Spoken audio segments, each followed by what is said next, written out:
everyone. Welcome back to the Cinema Bees podcast. I'm Monica. And I'm Tyler. And we are here with a special honeycomb episode. So these episodes are going to be a little longer, a little sweeter. Not a movie review, but we're just going to talk about movie stuff in general. And today we are sharing our rankings of all of the Marvel Cinematic Universe movies. We're not including the shows this time.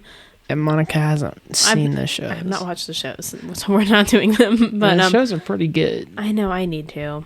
I know. So we're going to be going in release order, not chronological order. I have them all listed up here.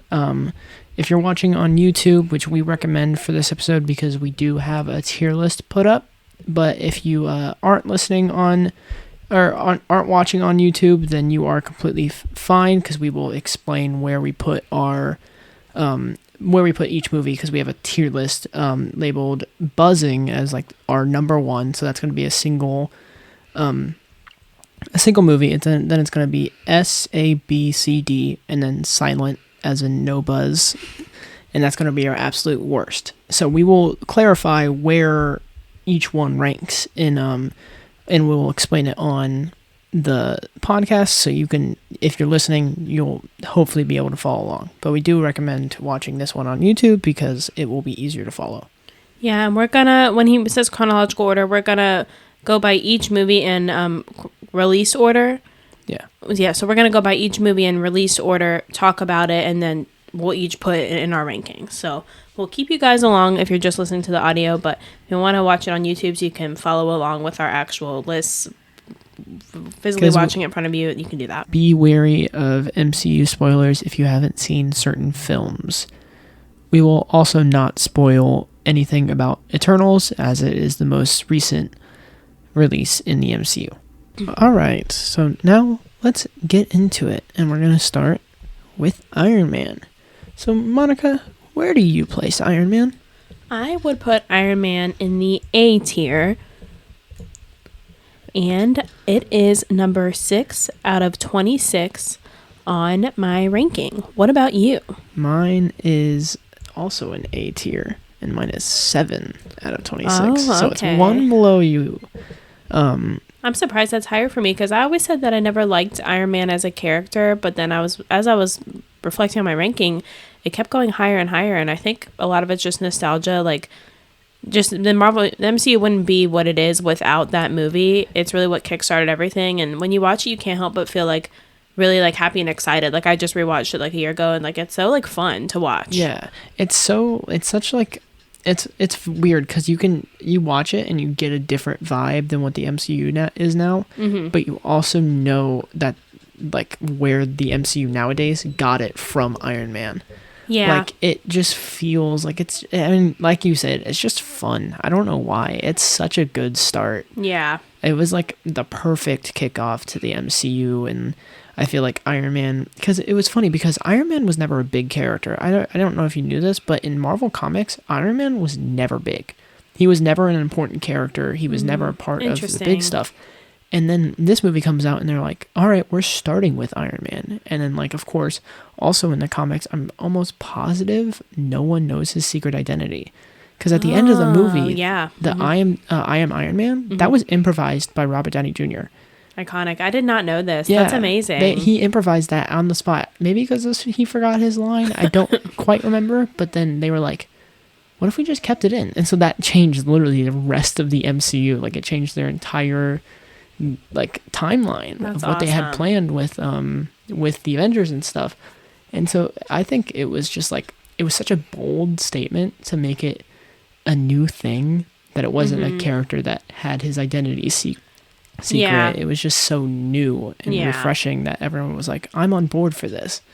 I agree. And I think the standalone movies, when it's not like the whole group together or not an ensemble, I tend to like those a lot, just because I really like, I like to spend time with the characters and get attached to specific characters. So I find myself favoring those a lot. And he's obviously an iconic character. So yeah. I think like one of the things that MCU does pretty well are just character studies. Like when they want to dig into a character and who that character is, they can do a very, very great job at that. And I think like that this is a perfect case of that. I agree. And I also think one more thing. Sorry, I don't want to talk like super long about every movie, but you know, it's our first one. So, but I think with Iron Man, I think the reason that this movie is so good is because, and compared to other superhero movies, the reason that this movie took off and the MCU took off in general is because they use comedy so perfectly. And this movie is the perfect reflection of that. Like, they know exactly when and where to put comedy and what amount to put in to make it like enjoyable for a wider audience while also Not catering to being the cheesy. niche comic book audience. So I really think because, that they like, do a good job. Like, comedy was never a part of comics. Like, for example, like that's why a lot of people don't like DC because it's boring. Like, it's all so dark. You're Like- just like sitting here like, okay, I got it. Like, Yeah. like Batman v Superman was so like draining. it's like, yeah, exactly. And they just, even in their very serious movies, as we'll get into, where like major stuff happens that's like kind of like dramatic, like Yeah. you still enjoy it. Yeah, exactly. One last thing that I want to talk about Iron Man. Can we talk about how good the effects look for 2008? I agree.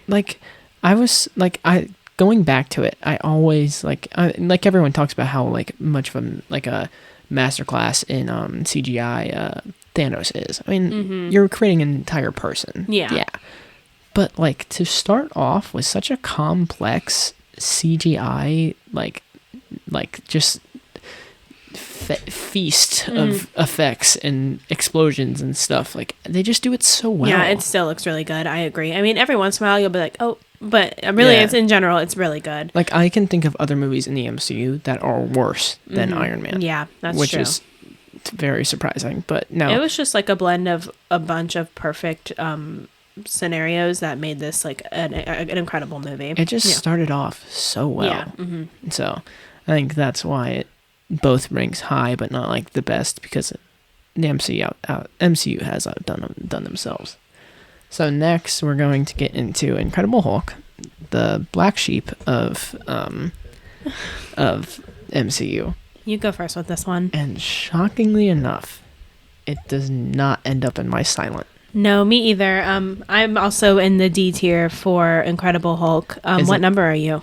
25. It's second Same, to last. exactly the same. Yeah, it's second to last. I mean, I did watch it. I think about a year and a half ago. I started to watch all of the MCU again in order during the quarantine. So did and then I. I was like, Or not before. Mine Or was not during. mine was during quarantine, and then like halfway through, I was like, "That's enough." I just stopped. I think things started to pick back to normal, so I didn't have as much time. But yeah. So anyway, but it wasn't as bad as I remembered. And like Exactly. my husband Tommy, he loves Hulk, but still we watched it, and he was like, "It's all right." I don't know. I think that it's just hard with this one because Mark Ruffalo isn't Hulk, Yeah. and I just think Mark Ruffalo is such a good Hulk. Not only is he the perfect Hulk, he's the perfect Bruce Banner. Yes. That's 100% why I like Mark Ruffalo. Mark Ruffalo in the Avengers as Bruce Banner, like when they're having that conversation where it's all of them in that room when they're like dissecting the scepter. Yeah. That's like pure Bruce Banner, and it feels like a person.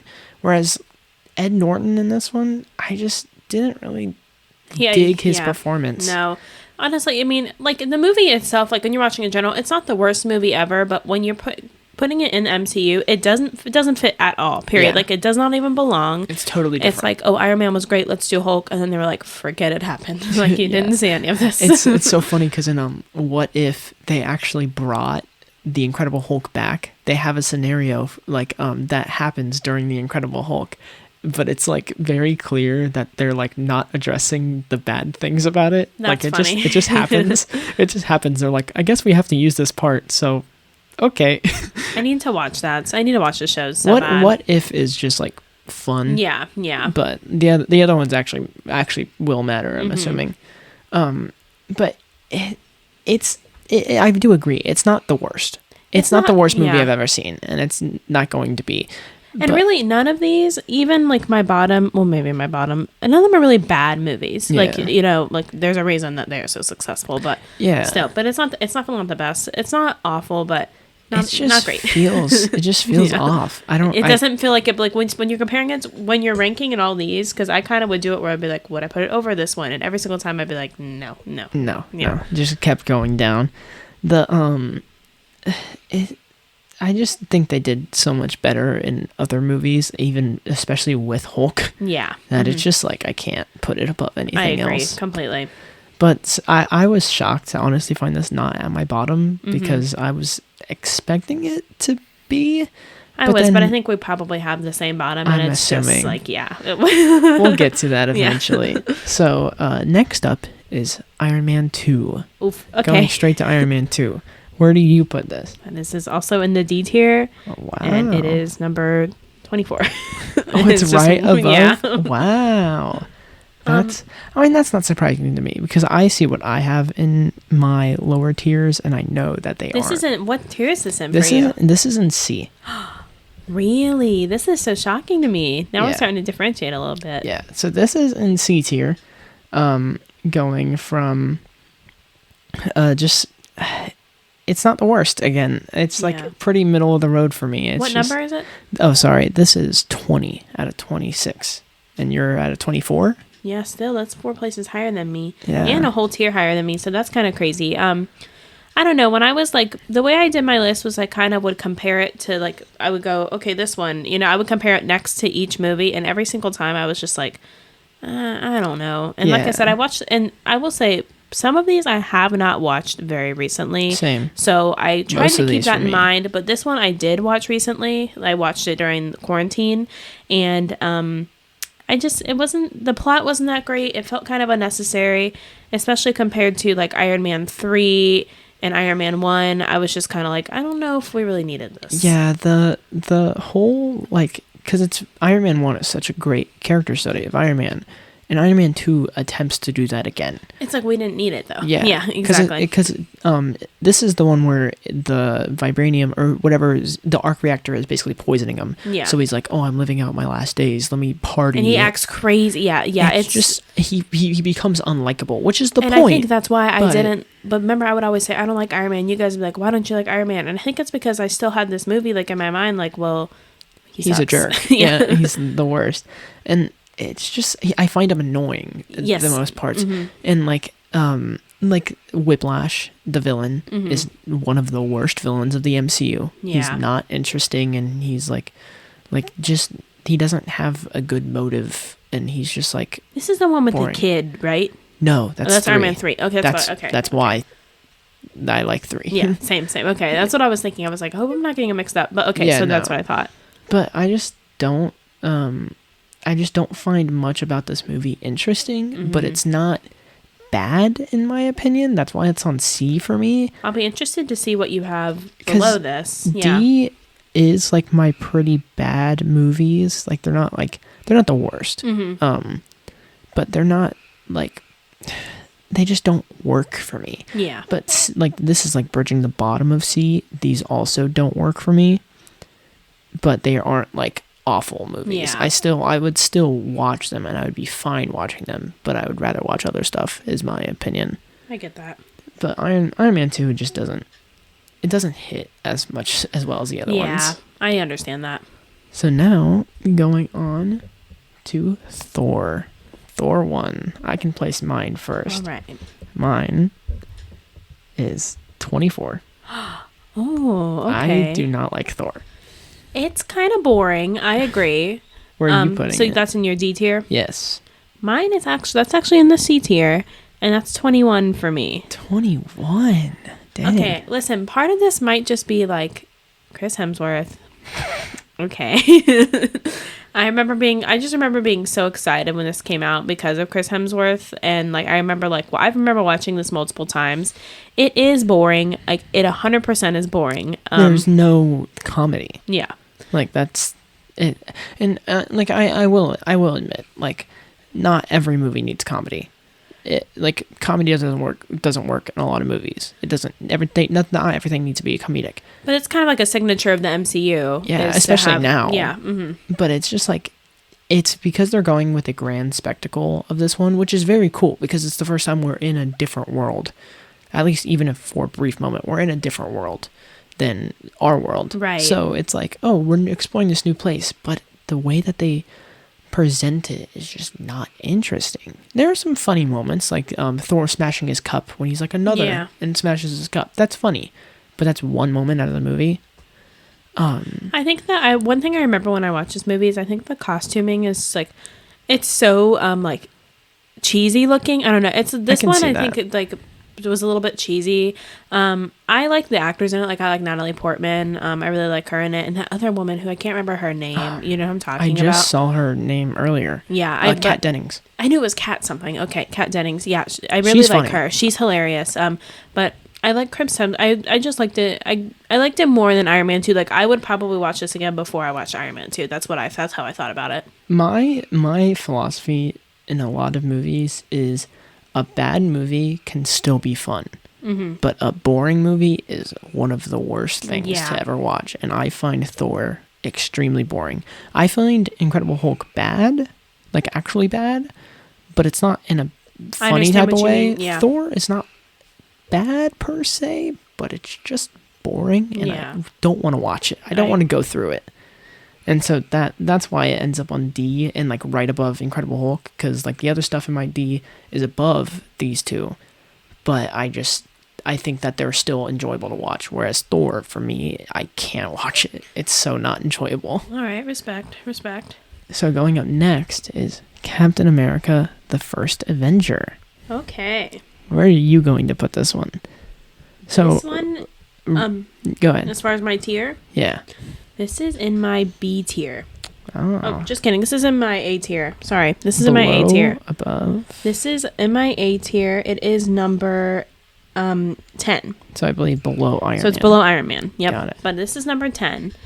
You want to explain? Yeah. So for me personally, Iron Man, although Iron Man was like the start of the MCU overall, I don't remember being excited about Iron Man at the time when it came out. But Captain America, the First Avenger, I remember like feeling like, oh, I like this universe. This is the movie where I was like, I want to watch this. Like I want to see what happens. I think they did such a great job. What's your thoughts? You know, I'm looking that is such a good point that you made that I'm changing my ranking. Oh my gosh. So before this episode has even started, we haven't discussed our rankings, by the way. Before this episode even started, I changed up like 3 movies, and then now I'm like looking at it, I'm like, am I actually right about this? I think it's still going to stay in the same tier, but it's going in B for me. I'm actually going to put it at either 15 or 16. I'm trying to debate right now. I'm going to put it at 16 just to make it interesting. Actually, no, I'm going to put it at 15. Why is it lower? Why is it lower than mine? I'd like to know your thoughts. You know, it's less of that it's a bad movie and more of that I like the other movies more.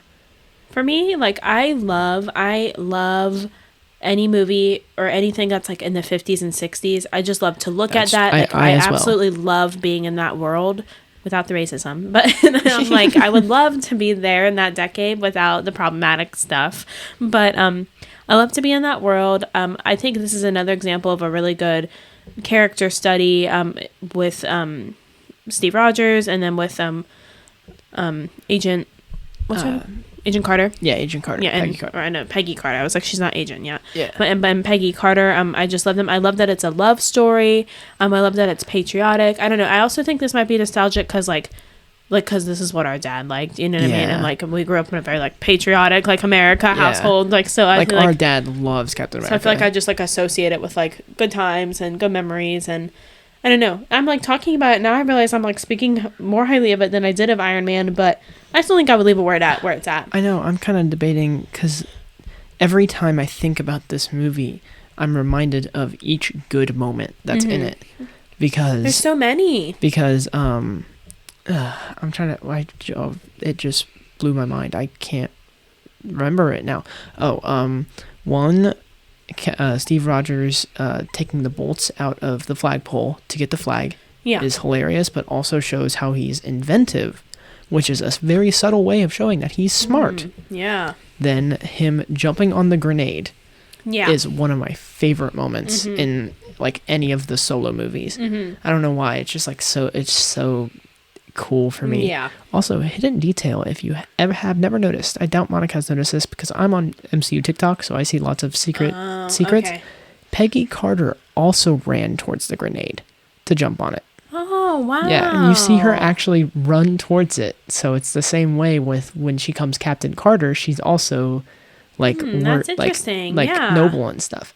And honestly, this has my favorite ending line of any MCU movie, and You have to remind me. Now I feel like it's a loser. closer to one of my favorite ending lines of any movie. I had a date.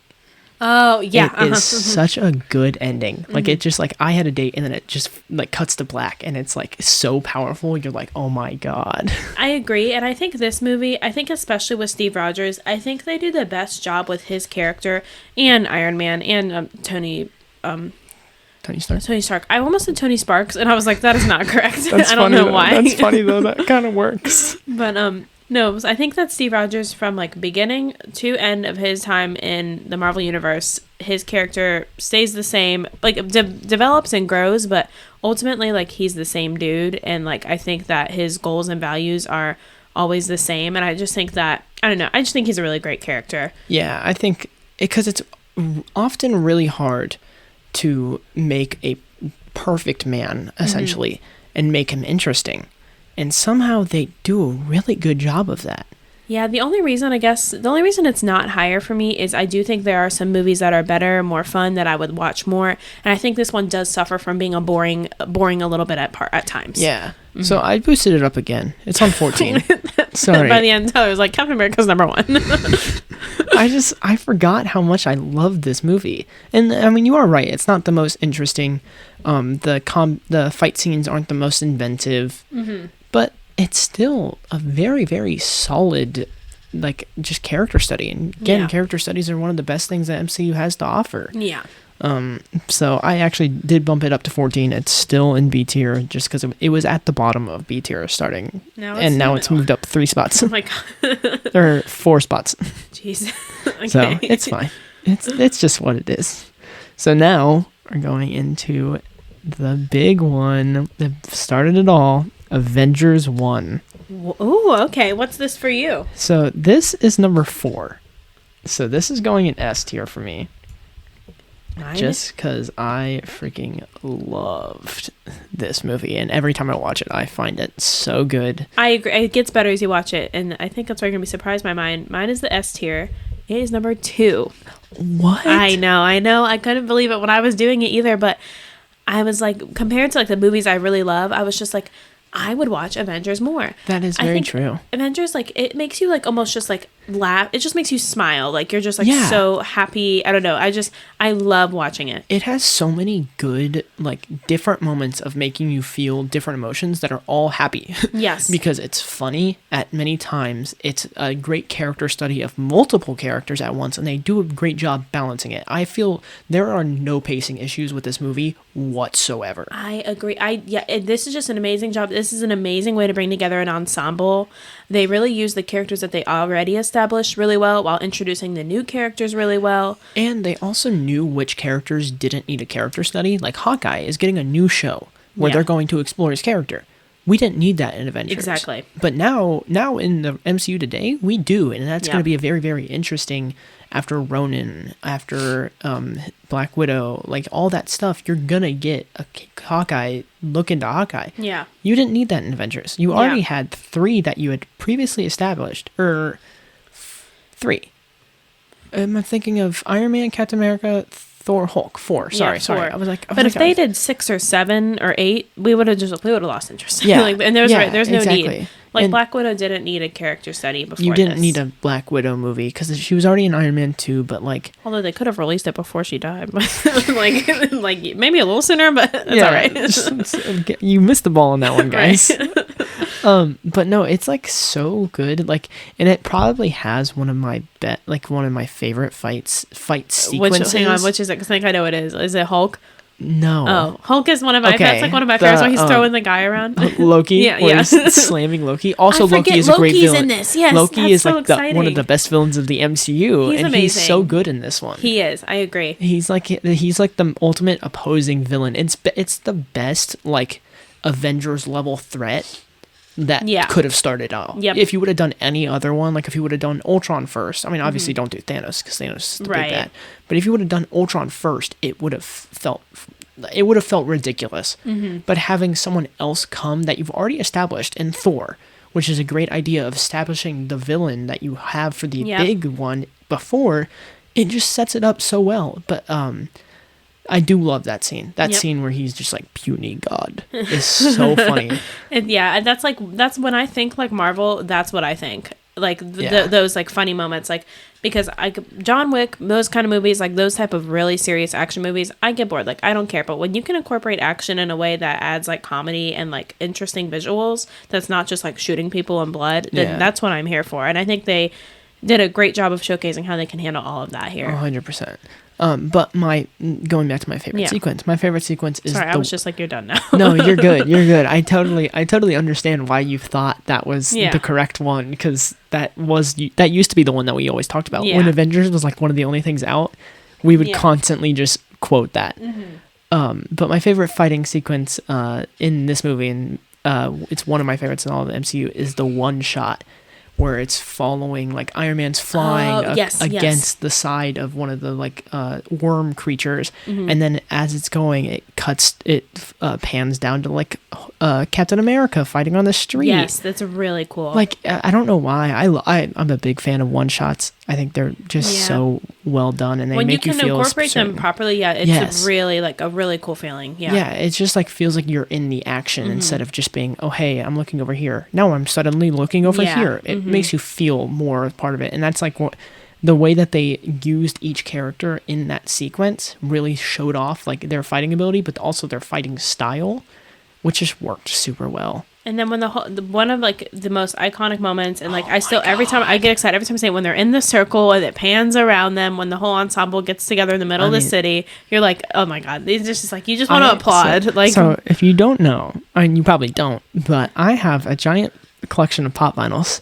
And I have a pop vinyl set of that circle. Yeah. And it's literally the circle of them, and it was made that. And so they're all in their poses. It's got rubble around them, and they're in like their... We'll post it on the Instagram. Yeah, but it is so cool. That is one of the best moments. I actually thought you were referencing a different moment. Oh. This is to show how good this movie is. How many moments. That's my secret. I'm always angry. And then the turning around, turning into Hulk, and then just punching him is such a good Hulk moment, especially after Incredible Hulk.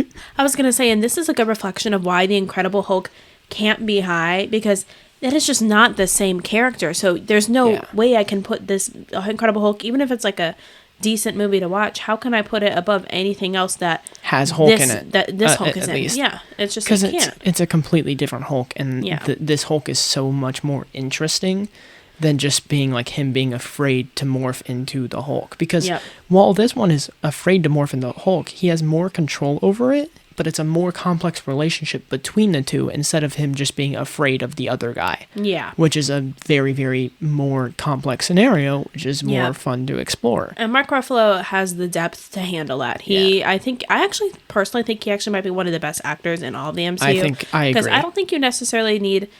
I'm not an actor, so I get it. But like, you don't necessarily need a high level of like depth and skill to be like Captain America, Steve Rogers. Exactly. You know what I mean? Like, he's pretty pretty standard emotions all the time. And especially in these earlier movies. Yeah, but you have to have be able to portray emotional depth and be interesting to be Bruce Banner. Like, and Hulk, he does a great job. Hulk is one of the most messed up guys in the MCU. He's one of the most messed up characters ever written. And you have to make him likable while, you have to somehow and he's perfectly likable guy, you know what I mean? I also just don't I think they did a good job not making Hulk like a hunk, like the right, know, like a hot guy, know, like not that. I mean, I think Mark Ruffalo's attractive, but he's not like a hot guy. He's not stereotypically like, oh, what he's you not would the be beauty attracted. standard. One last thing before we hop off Avengers. I know we're talking about Avengers a lot, but like, it is that good. One of the other things that it does subtly, I mean, obviously we've talked about how it does a really good job doing character studies in a group, but it subtly sets up future movies, but not like, oh, hey, this person's going to be in a future movie. This person's going to be in a future movie. It sets up their motive. If you remember from when they're in that room and it's Iron Man, Hulk, and Captain America, and Iron Man's hacking into like the shield stuff, and they're like, oh, they're gonna use this for weapons, and then Captain America's like, no, it's the government. They wouldn't do that. And then he goes and breaks into the actual archives, which shows how technologically advanced Tony Stark is compared to Captain America, who needs to go see hard files. That starts his distrust with the government, which leads to Winter Soldier. That's such a good point. Like, how they managed to set that tiny seed of doubt in there that made it so much more impactful that you knew Captain America was like, this is fishy. S.H.I.E.L.D. is not like what it's cracked up to be. That is such a good, like, just setup. That's such a good point. They did a really good job, and that's why I fear with some of the newer Marvel stuff, like newer, like this current phase that's currently actively coming out. I'm afraid they've lost some of that. They're getting too literal, too, like, you know what I mean? This person's going to be in the future. This person, like, because at this point... To the point where they're, like, literally putting words on the screen, like, we will return. And I'm like, we don't need to put that. Yeah, like, exactly. It's just so... Like, it's set up so well. I just don't want to lose it. Like, you know, I don't want to lose, like... I mean, I know it's hard, too, because...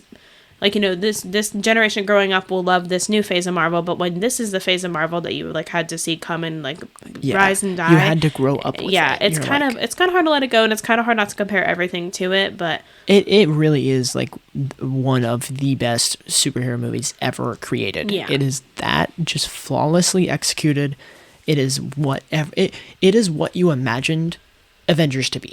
And I think everyone from the comic book, like, and the people who are super into the comic book, super into it, and from people, like, extremely casual fans who maybe have never even seen a Marvel movie would still enjoy this. Like, I think this is a universally 100%. Enjoyable film. Yeah. And it's just that good. Because even our mom, I have actually my mom's ranking up here. Oh, wait. Oh, never mind. Avengers is 18. Just forget it. Just don't even pay attention to that. She doesn't like fight scenes. Like, she hates fight scenes. Yeah. So that's why. But I feel like if you are okay with fight scenes, you will still like this movie. Yeah. And also it does a good job of not requiring you to see the older movies. Yeah. Because you can still jump into it and be like, oh, I saw Iron Man and I saw Captain America, but I didn't see Thor or Hulk. Yeah. Who are these people? I mean, Hulk obviously is its own case, but Thor, you don't need to. Yeah. And it establishes it the way that they introduce each character is very slow, but it makes it make sense when you 100%. Meet them. So it was just a very good job of starting out the MCU. And this is what set it on its track. Excellent. Okay, so now we're getting into what is next. Iron Man 3. Okay. Where's it at for you? It is, so this was what originally was above First Avenger. It is 15 for me, putting it in B tier. Okay. What's yours? It is also in the B tier for me. It is 15, actually. Oh, sweet. We haven't matched. Yep. Heck yeah. We agree on one thing. The thing about Iron Man 3 is it's like pretty much the middle road for me because it has really, really good spots and then like really, really bad trouble spots. Yeah. The villain sucks. Mm-hmm. Like I'm not one to be like, oh hey, I hate the Mandarin twist. The Mandarin twist where he wasn't the real Mandarin, he wasn't like a terrorist. Yeah. I liked that twist. I liked it too. I was shocked and I was like, because one, I don't have any experience with comic books. Right. So I don't care if it's just another twist for me. But the fact that they made the other dude pretend like actually the Mandarin and then he was like, oh, I breathe fire now and I'm a fire dragon. We lost control there. Yeah. it just did not work well. But Happy is really good in this one. Mm-hmm. Yes. But my favorite part out of this movie is the middle section where he's with the kid. It is. Me too. I agree. It's really touching. The thing that sucks is that like, the first and third part of this movie, or the first and third act, don't seem like a character study, where the second act seems like mega character study into Tony Stark, which I liked. I think this does a really good job of setting up just liking Tony Stark as a character, like especially if in Iron Man 2 you were like, that guy sucks, and then you're like, oh, I actually like this guy, never mind. Yeah. But I don't know, like I said, it's just like middle of the road for me. I wouldn't want to put it lower than some of the other things lower on my list, but I wouldn't put it higher. And that was just kind of like, it's middle of the road. I would watch it over some of these other, because I considered I do. rewatchability It's into fun. this a lot. So I would watch it more than many of the movies lower than this, but I definitely wouldn't watch it more than anything in my top. So. Yeah, exactly. Like I do find it very fun. Like if I was going on, like if I was scrolling the TV, like the channels, if this was on, I'd be like, okay, I'll watch it. Yeah. But I would be like, yeah, I could always just put on something else. Right. I could always put on Avengers and watch Right. that. But I'm also like, it's like replayability is often in my terms. If I see it on TV, will I leave it on? No, that's a good way to look at it. Or will I change it to something? Or will I just be like, I'm too lazy to Yeah. change it? And this is, I'm too lazy to change it. Right. But it's still like That's a fun to good watch. point. I will still get sucked into it at points. The final fight is pretty cool with all the suits, like, all the suits come. I like that. And it's pretty inventive with his tech because he's like jumping into certain suits from like high places, and then he's ordering the certain suits to do certain things, which is pretty cool. Yeah, I like Pepper in this one too. That is very true. Is that her name? Yes, Pepper Potts. I like Pepper Potts in this movie too. I think that this is a good way to set up like how they're going to include like the females in the future of the Marvel universe, because that becomes like kind of a big deal towards the end, but towards the end of like towards the end game and stuff like that. But I like Pepper in this movie a lot. I also like Gwyneth Paltrow. I think that they made a really good choice with her with these movies, so I like that they showcased her a little more. One of my favorite things in lots of media, especially media that you wouldn't often find it in, is addressing really, really difficult topics to address. And the way that they tackle PTSD in this one is so good, because that's such a good point. he gets PTSD from the alien attack in Avengers, which is directly like, it's something we've already seen and it's something we experienced. And so we are right there along with Iron Man. Obviously we haven't lived through it, but like the way that they address it, like he gets like PTSD shocks, like if he's like overwhelmed by the kid, like I feel like the way that they do that is just, in this one, is so really, really well done. It couldn't have gone. They could have done a lot more. It could have gone really differently. Yes. But you're right. I forgot about that aspect of it. But you're right. That's a really good point. Yeah, because you remember the kid being like super fun. Because I remember that part being really touching, and like I remember that whole part being really heartwarming to me. And, but you don't remember why. I don't remember why. I just remember thinking like, oh. And the fact that they got him back for Endgame was so shocking to me, because I during Endgame I was like, who is this kid? And then I found out after, I was like, that's such a cool detail. I never would have thought of that. Like if he wasn't there, I wouldn't have considered gave it a second thought. But the way that they did it was pretty cool. Moving on, what is next? Thor: The Dark World. I think we're gonna agree here. This is our silent. There is no buzz about it. This is last place, number 26. This is like the most boring movie that they could possibly have created. Like, what in the world were they thinking? So I got a funny story. So Monica had started to watch the MCU during pandemic. Before Endgame came out, our mom had never watched any of the MCU movies. So we were watching them. I was watching them with her in chronological order, not in release order. Just so she could go see Endgame with us. And we were watching them. It was going great. It was going fine. Get to Thor: The Dark World. And it took us 5 tries to get through the opening sequence where they're explaining the Aether and stuff. Literally, it took us 5 times just getting through I think it was first, we got like 3 minutes in, and Mom was like, I didn't pay attention. What did they say? And so I was like, okay, I'll just restart it. That happened like 3 times, and then we got 15 minutes in, and then she was like, I have no idea what's happening. And I was just like, okay, let me restart it. And then I think we both checked out after that point. We were like, if we checked out that much, we aren't going to check in ever. It's so bad. It's so boring. Like, should we do 2 hours of exposition? Like, it's so annoying. It's like literally like, in my opinion, a lot of people say Incredible Hulk is the worst. I feel like this is objectively the worst MCU movie. Yeah. I don't know how. I mean, you can love some of this stuff. But like Malekith is not interesting, the villain. Like he's just awful. He's boring. There's nothing good about it. Like he's just there. And then there's no character study, it feels like. You get the moment with him dealing with his mom's death, but I don't remember that ever taking up or ever mattering. Yeah. Only in Endgame is when it mattered. Yeah. And it's just not funny. It's super boring. It's not funny. Yeah. It's just bad. It's sad. I hate this movie. 2 out of 10. This is literally like, if I see it on, if I turn my TV on and it's on the TV, it is 2 seconds. Oh, we'll I'm change the changing to the next channel. Yeah. I don't even care what's on the next channel. Yeah. I genuinely hate this movie.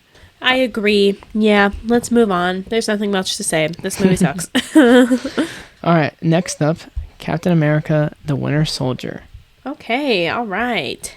Where are you going to put this? This is in my B tier. Okay. This is number 7. So is this below, is between Iron Man and Captain America? Yep. Got it. What about you? So is Iron Man 6, 7, 8? No, Iron Man 6, Captain America, Winter Soldier 7, and then... Okay. Mystery. Yeah. Mystery. It is right above first Avenger for me. So this is 13 for me. Okay. So we have it in the same order in relation to Captain America, that this is this is the better Captain America film out of the 2 like pure solo ones. Yeah. I feel like this is a deeper character study, especially since we're getting into how he's dealing with nowadays, like modern day world, which I think is a more fun thing to explore. Yeah. Like the start is a really, really good start with him meeting Falcon. On your left is an iconic line. Yeah. Mm-hmm. And it's just like him dealing with all this stuff, him learning how to do stuff, but then like Bucky is the ultimate villain. Mm-hmm. And like he's one of the, in my opinion, he's one of the best villains. I agree. Even though he's not really a villain. No, that's what makes him so interesting, is that, he's complicated. Yeah. Mm-hmm. And I like them showing that Captain America is conflicted because he's like, I need to stop this guy. But I just think he's it's my friend. That's what I was going to say. I just think it's a really interesting like way to explore. I don't know. Again, I think it's what makes Steve Rogers such a good character. Like so interesting to watch. I think the reason this doesn't rank higher on my list is because the other villain. Do you remember the other villain? No. It's the redheaded dude that works at Alexander Pierce. That works at S.H.I.E.L.D. That entire plot is he himself is boring. The plot is pretty cool of them having to like shut down the helicarriers because they're gonna like kill people. And I like the Hydra stuff. I like them being like, oh, Hydra's infiltrated S.H.I.E.L.D. And that stuff is super cool. But just like Alexander Pierce is not the most interesting person to portray that. Yeah. And it's got one of the coolest fighting scenes in the MCU. Again, the elevator scene. Yeah. Is an amazingly choreographed fight. I love when you can actually tell choreography in fight scenes that's cool. rather than just throwing it in there. But I think that scene is pretty good. It's pretty average, but like it's still pretty good. I feel so embarrassed I put it so high up, but I ultimately don't remember it that much. So that's why I'm just saying nothing right now. Honestly, I haven't seen it in a while, so like I'm just like, oh. But I remember really liking it, and when I was going through like would I watch it over other stuff, I was like, you know what, I would watch it over these. So I would definitely watch it over the first Avenger. As much as I love the era of the first Avenger and what it does, I feel like it's much more interesting. Yeah, that's what I think. Because it's got Falcon, it's got more people in it. It's got Nick Fury. This is like the first time we actually get to see Nick Fury doing stuff. It's got Falcon, which is an introduction. His introduction is pretty good. It's got Black Widow. You get really the first heavy look at Black Widow and what she does. It just was really, really, really fun. And then Bucky himself is so much fun. And I remember liking Bucky a lot, so that's why. The way that they just set it up as like, oh, he's going to be a future, like a thing to handle. And I just thought it was so good. So moving on. What's next? Up next, oh snap, Guardians of the Galaxy. I'll go first. Guardians of the Galaxy, this might surprise you, is number 2. It is number 1 for me. Yep. Guardians of the Galaxy. It's buzzing for Monica. It is buzzing. That is my top 1. I think it's very close for me. Yeah. Okay. It's so close. You said number 2 for you. No, number 2 is Avengers. We don't know number 2 for you. Yeah. TBD. Yeah. But I just think there are so many good things to say about this movie. I again, speaking in compared to like the Avengers, which is my number 2, it is a perfect ensemble. I think they do a great job. So going into this movie, so it used to be me and my dad going to see these movies, and then Monica started joining us. And going into this movie, me and my dad were like, a talking raccoon and a talking tree. This is going to be the worst movie I've ever seen. I remember you guys being like, I don't even want to see it. Like, it looks stupid. Yeah. And then we were like, well, we're into MCU. We have to see it. We're however many movies in. We have to see it. And it literally, like, at that point, it jumped to mine and my dad's spot. Yeah. It is so much fun. Mm-hmm. Like, it is the most fun you'll have in a Marvel movie. Yeah. The soundtrack is god tier. I really love how like almost all of the songs in the Guardians of the Galaxy soundtrack like went to like number one or like went to like the top one, and they still are. Just a lot of, I mean, no, they were already popular songs like in the 70s, but now really elevated them back. I feel like it started like a renaissance for 70s music. It honestly did. I don't know. Everything about it is so good. Every character is so much fun. It is so funny. And it's very, very good because while it's not like a deep, like heavy, like exploration of each character, it definitely has each character being explored. Yeah. You have moments where Rocket is elevating his like attitude and stuff. You have, obviously, it starts with Peter Quill and how he's dealing with space and stuff. Yeah. You have Gamora, who's dealing with on the run from Ronan and Thanos. You have Drax, who's trying to get revenge for his family, and then you have Groot, who sacrifices himself at the end, and that's a big thing. Like, it's just so well done, and I guess in both of our opinions, it's more well done than Avengers did it.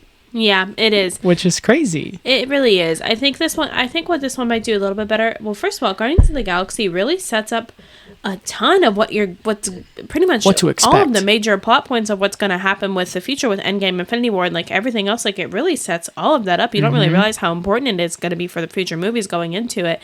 But I think it does a really good job of handling that stuff, because sometimes, like, for example, I think one of the reasons Thor: The Dark World is so boring and like awful is because it's explaining a bunch of stuff that's kind of confusing, and like it's a lot of it's like getting into detail. What does this word mean? Who is this guy? What's this word mean? You don't need to explain every detail. Yeah, this does the perfect, like, Tesseract. Okay, like, we've established it. Like, we're gonna keep moving with this. We don't have to have like the orb is some power, and it's the first exploration into Infinity Stones. Yeah, that's what I'm saying. It really sets up like all of the major conflicts that we're gonna. I forget how much, like, as much as I love this movie for being fun, I forget how much it actually sets up and how much it establishes the MCU as what it is today. Like, it's just so good. And I know this is a hot take these days, but I think Chris Pratt is very, very excellent. I think he's a great actor. 100%. I think he does serious really well when he needs to, and he does funny, obviously, like, it's a Mia Mario. I'm also Garfield. No. Give me some lasagna. I don't know if he needs to voice everything. Like, I don't know why they're doing it. Like, there's no need. But I do like Chris specifically, Pratt. He does a good job. I really like Chris Pratt. I always have since this movie. Like, this movie started me on Chris Pratt, and I like Chris Pratt in everything that I see him in. I don't know why. I just find him. He's like he plays the perfect, like, lovable dork. Yeah, 100%. And it is so, like, I don't know how he managed to do that, but that he does it so perfectly. Mm-hmm. He represents, like, each character represents everything that they need to, like, flawlessly. I was gonna say, like, even though he is, like, super funny, this movie would not be nearly as good without every single supporting character. You know, whether it be Rocket. I mean, I think Rocket's actually probably the funniest part. 100%. I keep thinking of the TikTok, how they made him have the voiceover. It's so and people funny. keep making him cuss and stuff, and I'm like, why would they do this? Why would they even think this would be a good idea? Why did they give us this power? I keep thinking about some of the things people are saying on TikTok with it. But anyway, yeah, honestly, the only critique I have of Guardians, the only one, and I'm pretty sure Monica probably has this one too, but it's like, it's so minor, is the villain is not that good. Yeah. Ronan is boring, and that's what he's supposed to be. He's supposed to be the person who's just like, oh, I want power. Yeah. Like, he's just supposed to be that way. This is not the first time we hear, like, we actually get any interaction with Thanos. Yeah. Mm-hmm. Like, it sets up Thanos. Yeah, I agree. I think it was funny looking back on what they had Thanos look like in Guardians, and then, like, I'm like, why is he different? So different? Yeah, but like, what happened? Anyway, apparently aging just changes their entire more face shape. Clearly, I'm not sure what happened there. Yeah, no, but Ronan is just boring. But like, I think they realize that because he's not in a lot of this movie. That's what I was gonna say. Is I think that sometimes the typical superhero plot where it's like big bad guy villain, how we defeat, and then they fight, and then I think that they did a really good job of being like, we can have a superhero action movie that the villain isn't like the driving like must be bad guy, like you know what I mean. I don't know, he's not like there all the time, he's not like the only thing we talk about. You know, I don't know, I think that's kind of why it's interesting to me, because sometimes that stuff I'm like, it gets so boring. It is very much a movie where you're now exploring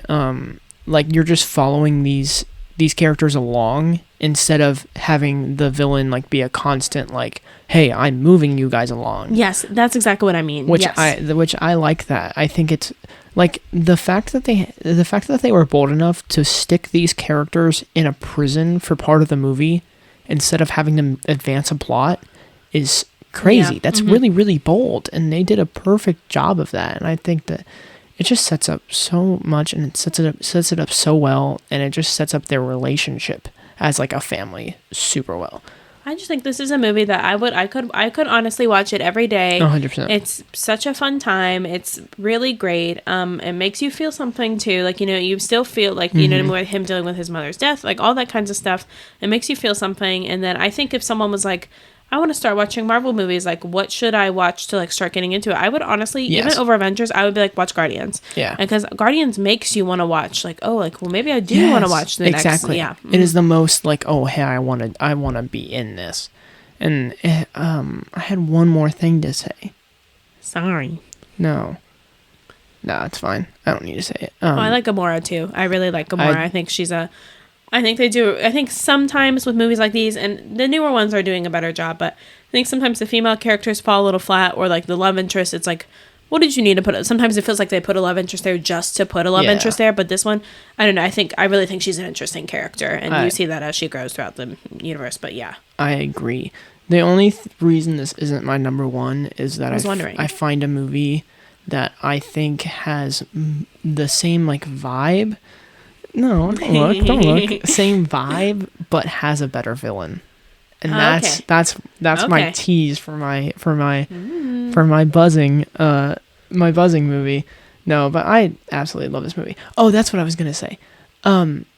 This is probably behind my buzzing one. It's probably my most quotable Marvel movie. Oh, 100%. Yeah. I can watch this movie and like almost recite the entire thing. Yeah. Like me and Monica have this movie probably, and The Muppets. The Muppets 2011. That's like our movie to quote. Yeah. And so these two are probably like the most quotable movies. They just are have such good lines. 100%. I actually want to watch it now.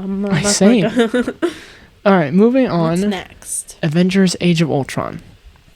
So I'll put mine. Mine is 12th. It's in B. It's at the top of B. So it's right above Winter Soldier. Okay. I have this pretty low. Wow. And I don't really know why as I'm reflecting on it. You want me to talk and then you can change? Yeah, you talk. I'm changing this. Sorry. Yeah. No, you're good. It's just all about the flexible list. So the reason that this one didn't work as well as Avengers, and I was honestly surprised that this didn't make it up into A, but there's just not enough that like, because I consider S and A tier like really really really really good films. Yeah, like they were made super well. This one kind of gave the vibe that they needed to make an Avengers film. It's very good. I love it. I love the new characters that they bring in. Like, I love how they bring in War Machine and Falcon. I love Vision. Vision is one of my favorite characters in the entire MCU. Ultron is a very, very interesting idea. It just feels like certain aspects of this were lacking. Quicksilver is not an interesting character. I don't find Quicksilver interesting. Yeah, and even in this one, Wanda isn't that interesting. In other stuff, Wanda is mega interesting and one of the most interesting characters in the MCU. But in this one, she's just not. Mm-hmm. She's just there. It's just some of it falls flat. It also doesn't have like the best action scenes. Like it has some pretty good comedic moments, but it's not masterclass as Avengers. I agree. I remember thinking this one was kind of boring, and I think if you look at like the grand scheme of like phases, is it 1 through 3 or 1 through 4, where it's like 3. So phase 1 through 3, like what you could pretty much eliminate it, and like a lot of stuff wouldn't matter. Like of course Vision and stuff like that, and but I feel like I just remember thinking it was kind of boring. I did have it at 20th, which I think was a mistake.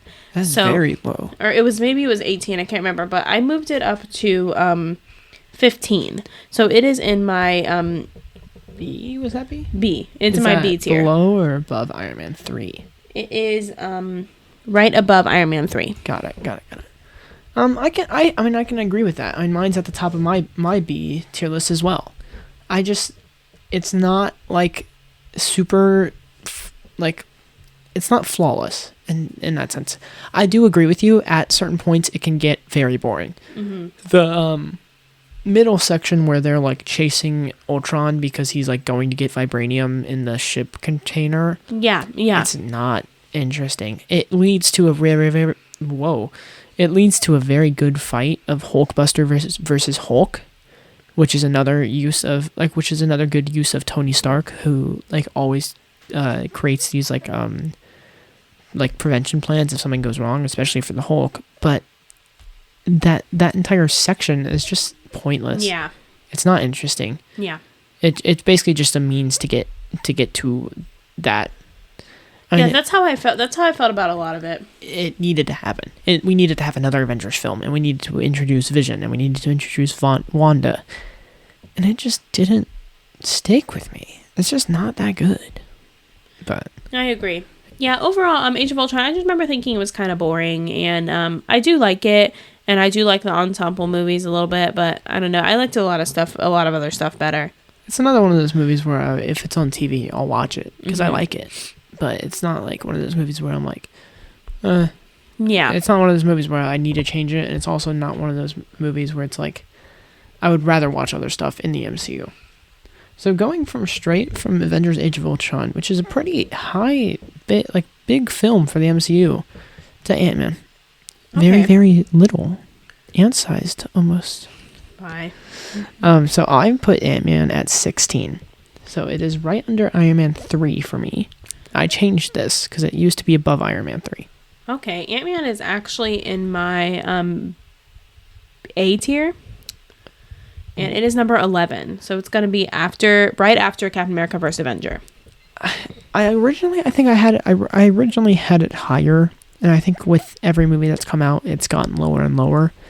Just because the villain, I don't really vibe with. Yellow Jacket is not that funny. Or not that funny. Not that good. Yeah. But I also find Hope very annoying in this movie. I agree. I think she's an annoying character overall. Same. Yeah, but anyway, first of all, I love Paul Rudd. I think he was an excellent choice to put in the MCU. I think they did it perfectly.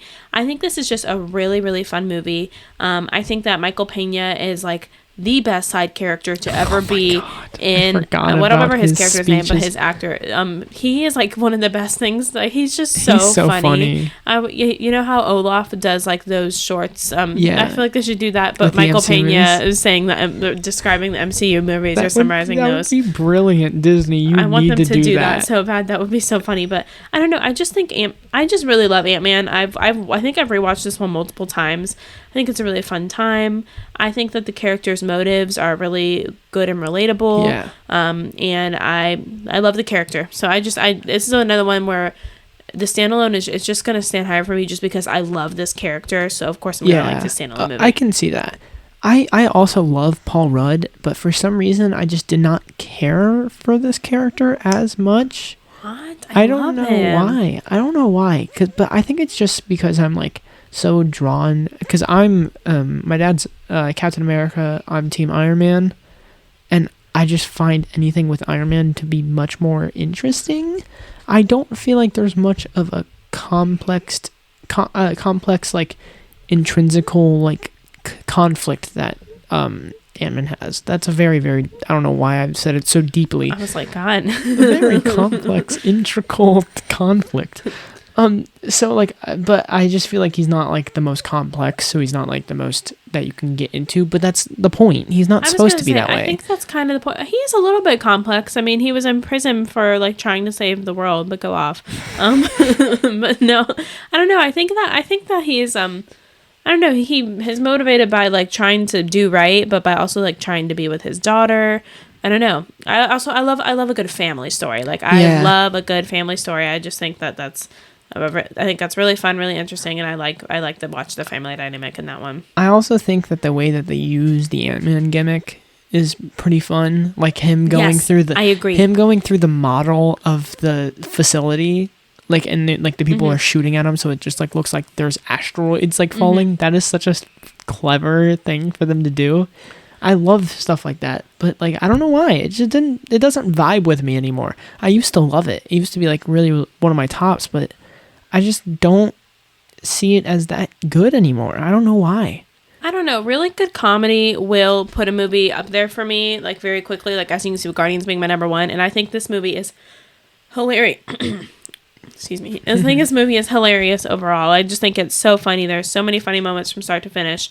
I will say, Hope is so annoying in that stupid freaking wig that they put her in. God, I don't know why there was like that really like small period in like 2014 to like 2016 where they're like all female characters should have bobs, and like you see it in Jurassic World. There's a bunch of other movies where I'm like, we can like not have people in like these dramatic wigs, like it'll Seriously, be okay. It's that was so distracting for me the whole movie. I'm like, this wig has to go. Yeah, it just has to stop. Like, please just take it off. Just be like, oh hey, I've been hiding my real hair under here the whole time. That's how it felt. It was so annoying. I don't know, she's irritating, and all of the stuff that she's in, I don't like her as a character. What is her name again? Wasp.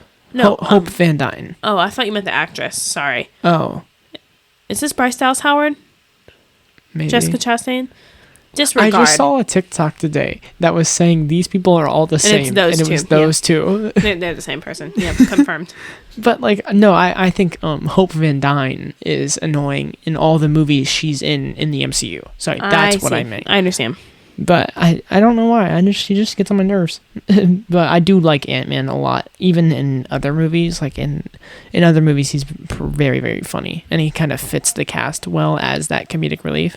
Sorry, it's not any of those actors that I just mentioned. It's the girl from Lost. I knew. She's from Lost. I'm so annoyed. I knew that.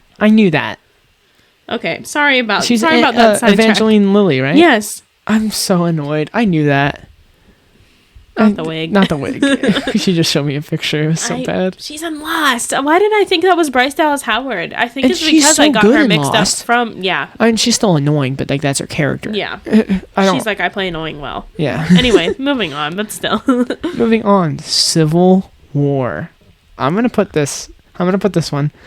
It's right under Iron Man in A tier. I love this movie.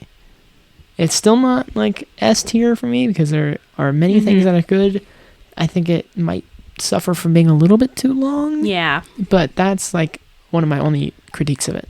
I agree. Mine is number 8, right in the A tier, number 8, right under Winter Soldier. Got it. That's what's between that. Yep. So you have all the Captain Americas right next to each other. Yes. I actually do. That's so funny.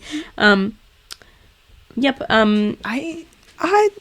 I don't know. It's very, very good. I do like what they do with it. I think it's very, very interesting. When I heard that they were doing this, I was like, I'm on board. This is such an interesting concept.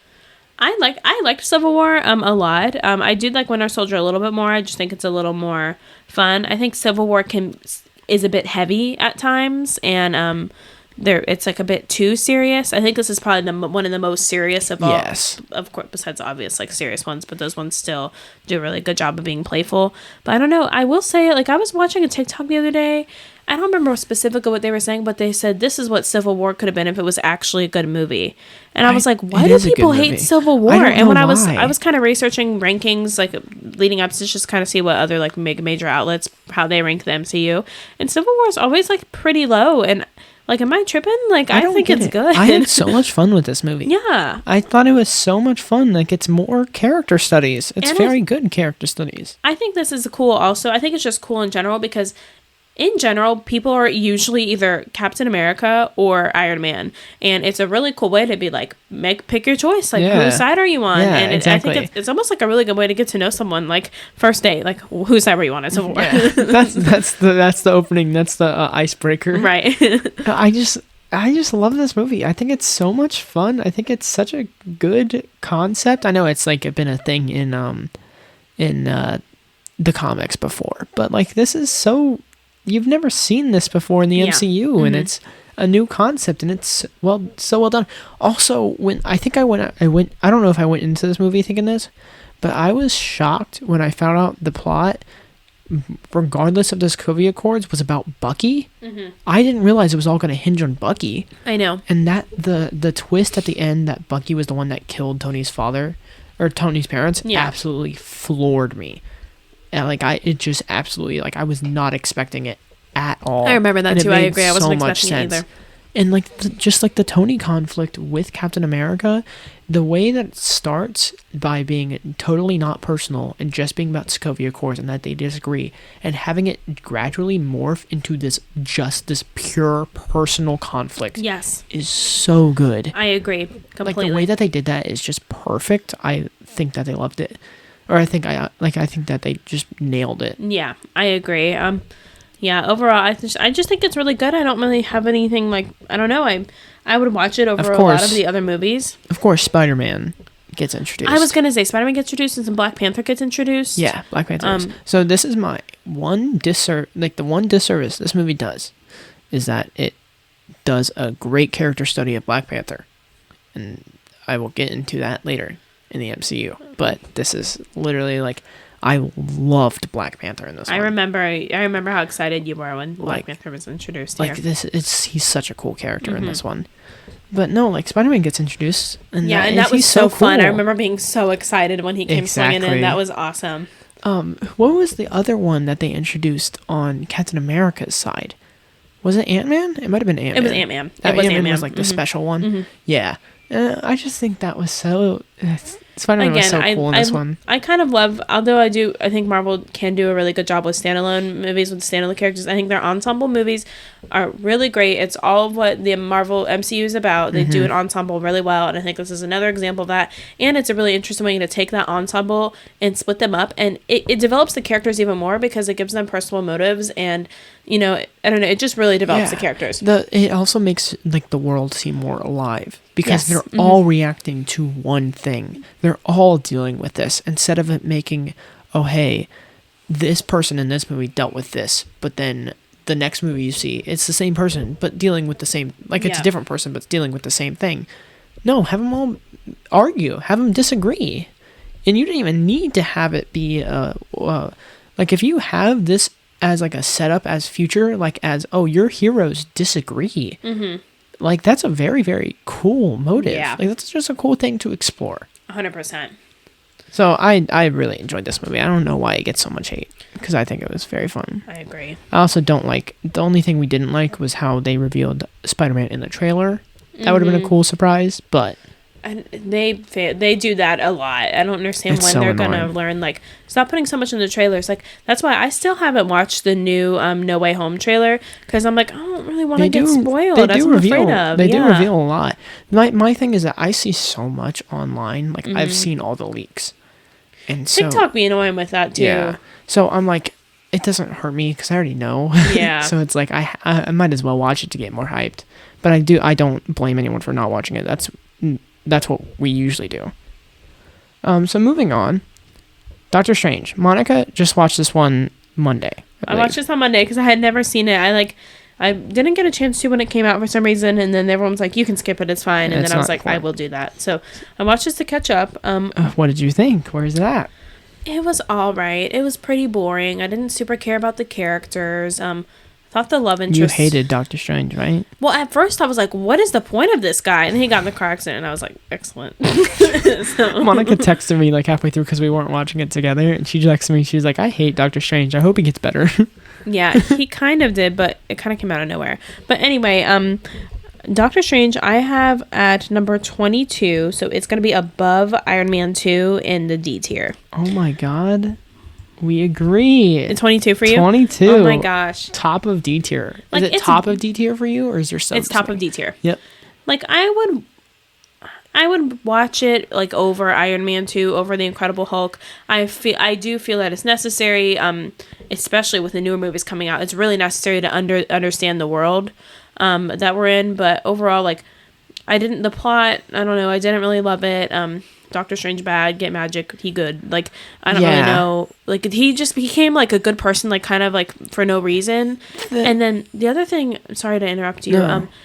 This entire movie took place in like 2 sets. Did you notice that? Like were we on the streets of New York or we're in that room? Like, I don't know. I was kind of like wondering, like, are we going to go anywhere else? Like, it was kind of boring. You're stuck. I was like trying to stay awake. Like, this one, like, it's pretty boring. I can see that. I do agree. Looking back on it in retrospect, it's boring. The love relationship is not that. It's unnecessary. It's like random. Like, there's no reason for her to be there. It's to give Doctor Strange something for you to be sympathetic about him about, so he's not absolutely bad. That's what I'm saying, but it's like barely enough. Like, he just kind of sucks. Exactly. He's so much better in other movies. In every other movie he's been great. And I hope for Doctor Strange Multiverse of Madness, he's going to be pretty cool because he's had this time to develop. But in this movie, he just wasn't. It was really obvious they were trying to make him like a Tony Stark-esque character. Like, I'm a cocky, like, rich guy. Yep. And it's like, but you're not clever or funny, so I don't really like you. Yeah, I don't exactly. know. He just wasn't. He's not likable, and it's hard to watch a movie where you don't like the character. I was surprised when that girl died. Oh, the ancient one. Yeah, I do like her. I like her. I think her character is pretty good. I was surprised. I was sad when she died, but I can see that. But yeah, it's just not that good. Yep. That's just pretty much all there is to say. So next up is Guardians 2. Guardians 2 is up next. What's this for you? This is an interesting one, I think. This is an interesting one. It's A tier. It's right under Civil War. This is 9 for me. Oh my gosh. This is A tier right under Civil War, 9 for me. Let's go. I can't not believe we agree on this one. This one's like a tricky one. The plot gets kind of messy. I will agree. And I think that it takes you out of it a little bit. It gets a little crazy. A lot happens, and a lot happens quickly. Mm-hmm. But some of the moments for me, like, really warm my heart and like make me feel like, oh well, I have to put up like it's Mary Poppins, y'all. Like it's Mary Poppins. Yondu's death in general hits me every time. Mm-hmm. It's like the same impact that Groot's death in 1 hits me every time. It's like they have some really, really good moments. Obviously, the soundtrack, absolutely banger. Mm-hmm. It's honestly surprising that they can get by this movie without introducing anyone new. Isn't it surprising? Like, no, don't they introduced the alien lady. Oh, I forgot about Mantis. Mm-hmm. She's funny. She is funny. I do like Mantis. Mm-hmm. Also, Nebula is like kind of in it, but Kraglin is in it a little bit. Are you sure? I thought Nebula was in it like a lot. Isn't she like the driving force of the movie? She's a big villain of it, but she's not like a hero in this one. Yeah, I don't like love Nebula. I don't know. I actually like Nebula a lot. I find her very interesting. I like Gamora more. I like Nebula more. Oh my gosh. Sibling rivalry. No, but I think this one I did like. I remember leaving the theater thinking like, well, that wasn't. I left thinking that was amazing. Really, I went into it thinking this is going to be the best movie ever because I love Guardians 1, and I left thinking like that was really good, but a tiny bit underwhelmed. I don't know. I just don't think there's no way to really recapture the magic that Guardians 1 has. So I think that's kind of what fails here. But otherwise, it's a really good movie overall. Guardians 1 is more of an exploration into everyone. Yeah. Whereas this one has its explorations. Like, it has some exploration into Drax with Mantis. Mm-hmm. But it's a Peter Quill story. Yes. And that's like kind of my worry with Guardians 3. I believe Guardians 3, which is a good thing. I believe Guardians 3 is a delve into Rocket and his origin. That's amazing. You're gonna get I'm pretty sure you get to experience where he was created, all that stuff, and like how he was abused. And I love Rocket. Rocket's I agree. I think Rocket's probably the best. Like, he's just the most interesting. Mm-hmm. And so, what the heck happened here? I accidentally scrolled. There you go. Now we're back. You scrolled on that one too. See. Now we're even. Look at that. Sorry, viewers. Sorry, listeners, getting no feedback. No, but like Guardians 2 is just, it's a Peter Quill story, and I love Peter Quill, and I do like him as a character, and this is a very, very good exploration of him, but it's just not.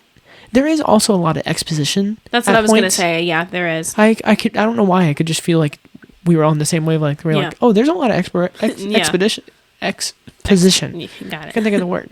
But it does have one of my favorite moments in all of the MCU where Ego's talking to Peter Quill at the end, and then he's like, I loved her, but it killed me to put that tumor in her head.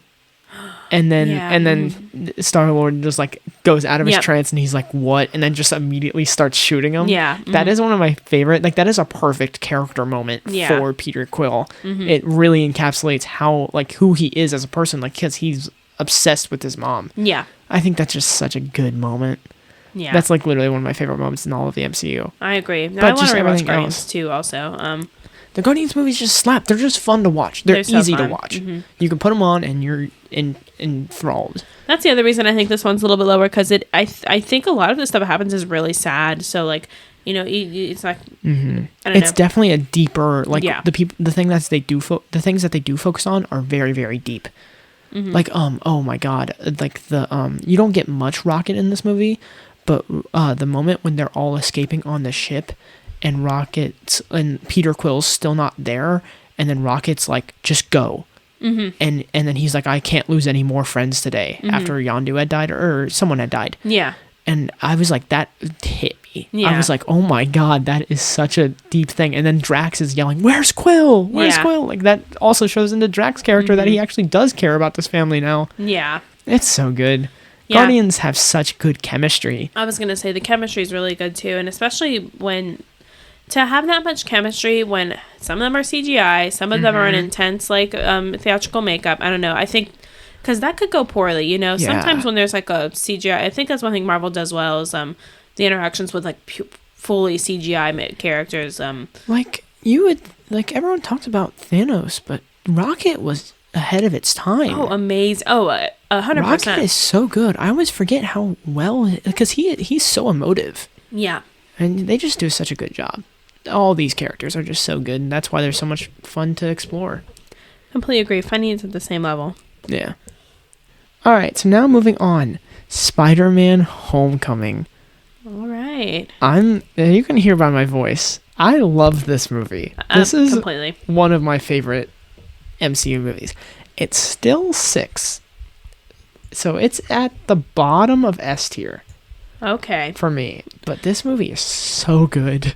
It's bottom of S tier for me as well. It's number 5 though. Got it. So I'm interested to see what we have going on in between here. But yeah, I mean, honestly, it's excellent. I love the Sam Raimi the Spider-Mans. Yes, I agree. I grew up loving Tobey Maguire. We watch those all the time. I mean, all the time. My mom, who hates superhero films, like hates action, like she loves the Sam Raimi Spider-Man. So going into this, I was actually apprehensive. I was like, is it going to be good? Because I did not like The Amazing Spider-Man. Yeah, same. Like, those were not good. So I was just like, if they mess up Spider-Man again, they need to just stop.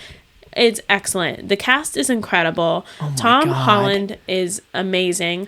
I love how we didn't need to spend a ton of time getting into, like, how he became Spider-Man. You know what I mean? Yeah. Like, we've already covered that many times. By the way, if viewers had not heard about this, I know Monica probably hasn't.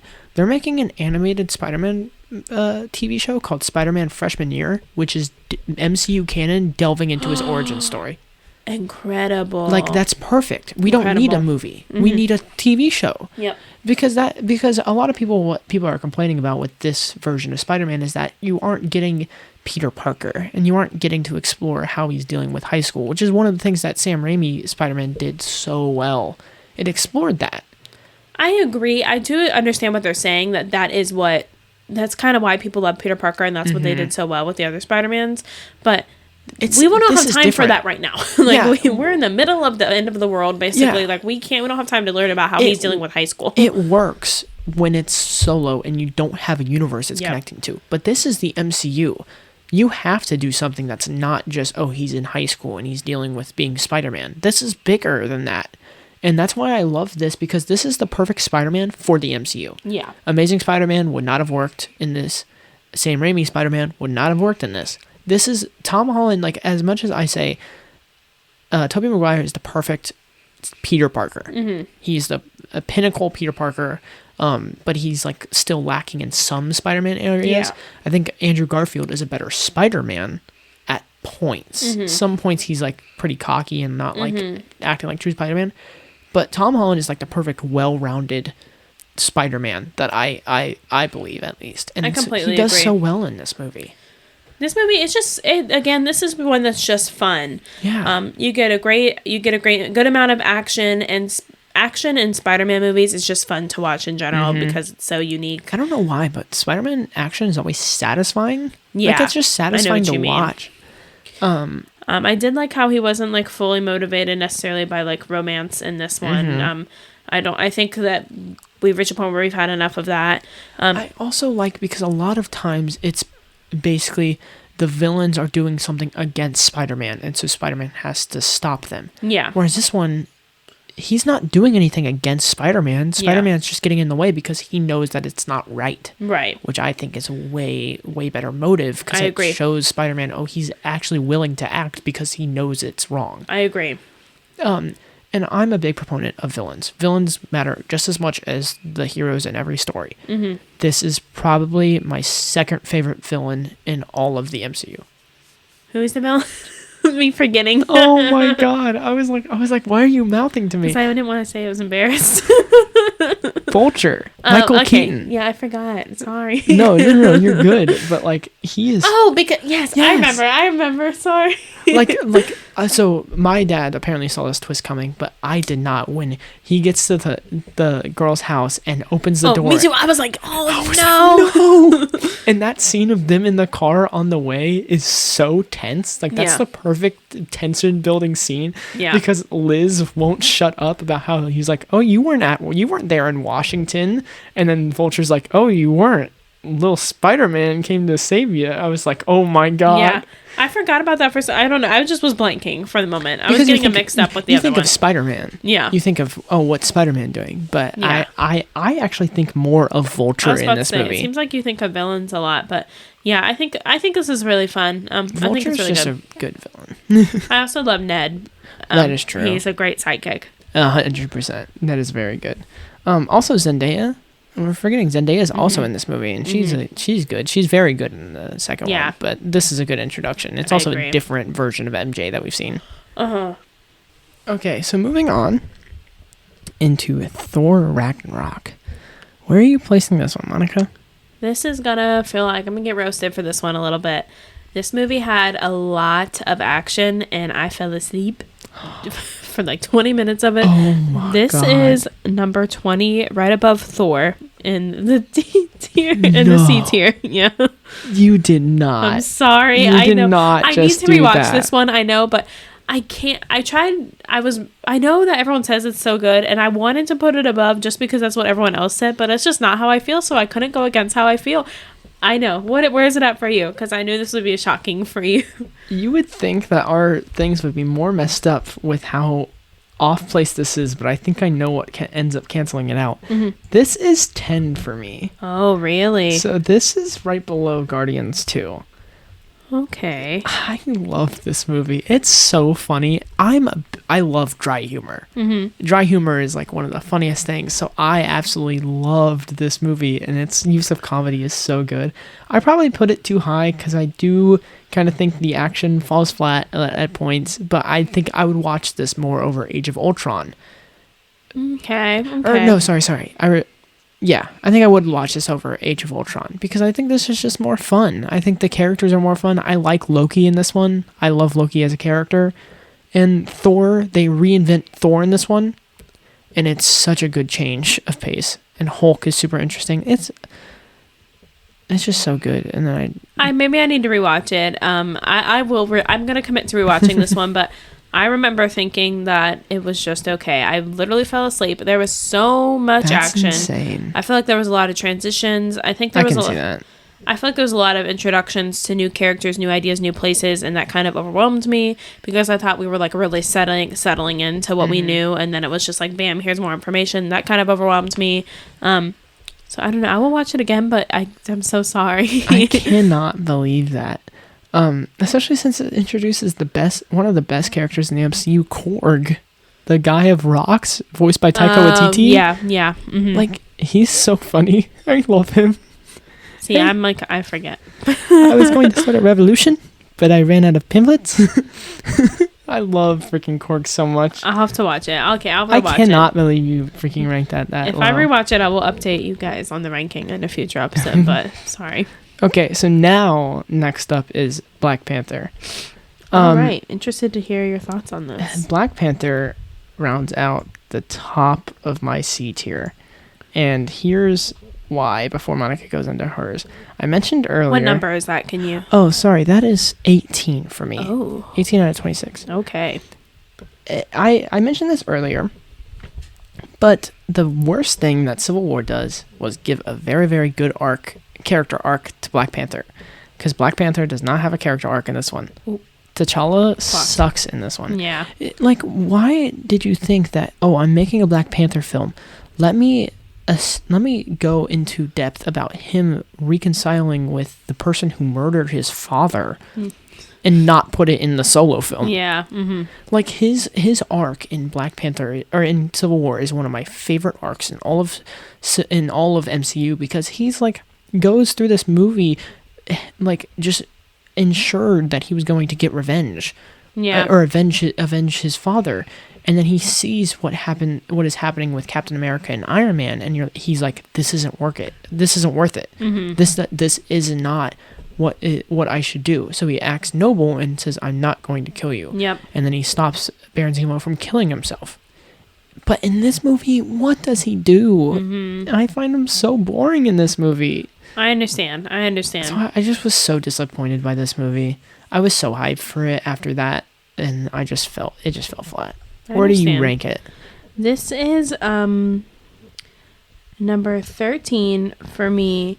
It is going to be above Age of Ultron. Wow. In my B tier. Wow, okay. I really liked the exploration of Wakanda. I really liked the world that we were introduced to. That is very true. I think the part where like they battled for who's going to be the king is like really, really cool. I really enjoy that part. I think they do a really good job of introducing like a new culture into the Marvel Universe and inventing a new culture. That's really cool. I think my complaint with this one is the villain falls flat for me. I think his motivation is really... as much as you love Michael B. Jordan. I know. I love... That's why I was disappointed, because I love Michael B. Jordan. I think his motivation lacked depth. Yeah. I think they could have done a lot more with that and explored that a lot more, but like... I also feel like the way that they set up like the flashbacks made it really, really like feel like it was dragging on, because we see the same flashback like 3 times. Yes. And it could have been presented in a better way that would have made like the twist, which I don't even remember the twist, so it's obviously that it's not like that big. I think the twist that is just that Killmonger is his son or whatever. Yeah. It just makes it fall flat. So they could have done it in a better way. I do agree. I don't really particularly like the villain. I really like the guy who M'Baku. Yes. Mm-hmm. Yeah, M'Baku's fun. I really like him. I think it's really good. I think it's I don't know. When I was doing my ranking, because I was expecting it to be lower, but I kept thinking like, you know what? I really would watch Black Panther again over this or this. Like I actually did enjoy that one. It used to be lower in my ranking. Lower. Like it used to be, I'm pretty sure, Doctor Strange level. Oof. But each time I watched it, I was just captured more by it. I was gonna say, I think it's really like I do think at the time it might have been a bit overhyped. I think a lot of the rankings I was reading, I read multiple rankings like when I was leading up to this, put this at number 1. I cannot. That is shocking to me, but but you can't tell me that this movie is number 1 when you have the entire middle section with him and Claw in the casino, and you can't tell me that that's necessary being there. Oh, I will say, I do want to say, like, genuinely R.I.P. Chadwick Boseman. Oh I will say, even though Black Panther as a character kind of fell flat in this movie. He's an iconic actor. Yes. He did amazing. He was cast Literally, perfectly. One of my favorite movies of all time is 42. Yes. And that's why I think maybe why you might be disappointed with this, because you have Chadwick Boseman and you don't do more with him. That's a very good point. Like, Chadwick Boseman is such a good actor. I want to watch Ma Rainey's Black Bottom because I've heard great things, and every time I've seen a clip of it, he's acting his heart out. Yeah. But it's just like you're right. It was just disappointing because they could have done more. I like Shuri. Is that her name? Yes. I really like Shuri. I hope what they do with the future is I really hope they make her Black Panther. Yeah. I think they said they already have done that in the comics before. So I've heard people saying that. So I think that would work perfectly. That would. She's like literally been his sidekick, and she could do everything that he can do. Plus, in bringing in some new ideas. So I do hope they do that because I do like Shuri. I'm surprised it's so much higher for me. I wasn't expecting that. Yeah. I was actually surprised by that too, because I don't remember us talking about it, but I don't remember it being that high for you. I will agree. It was the same thing. It used to be lower, but the more I think about it and reflect on it, the more I like it. Yeah. All right. So now moving on, Avengers Infinity War. Who?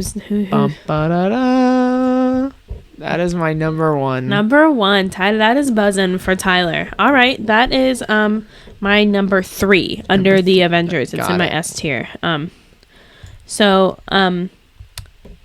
I agree. I would like to talk about I don't want to get into Endgame too much, but just comparatively, I saw a lot of people saying most rankings I see Endgame's always over Infinity War.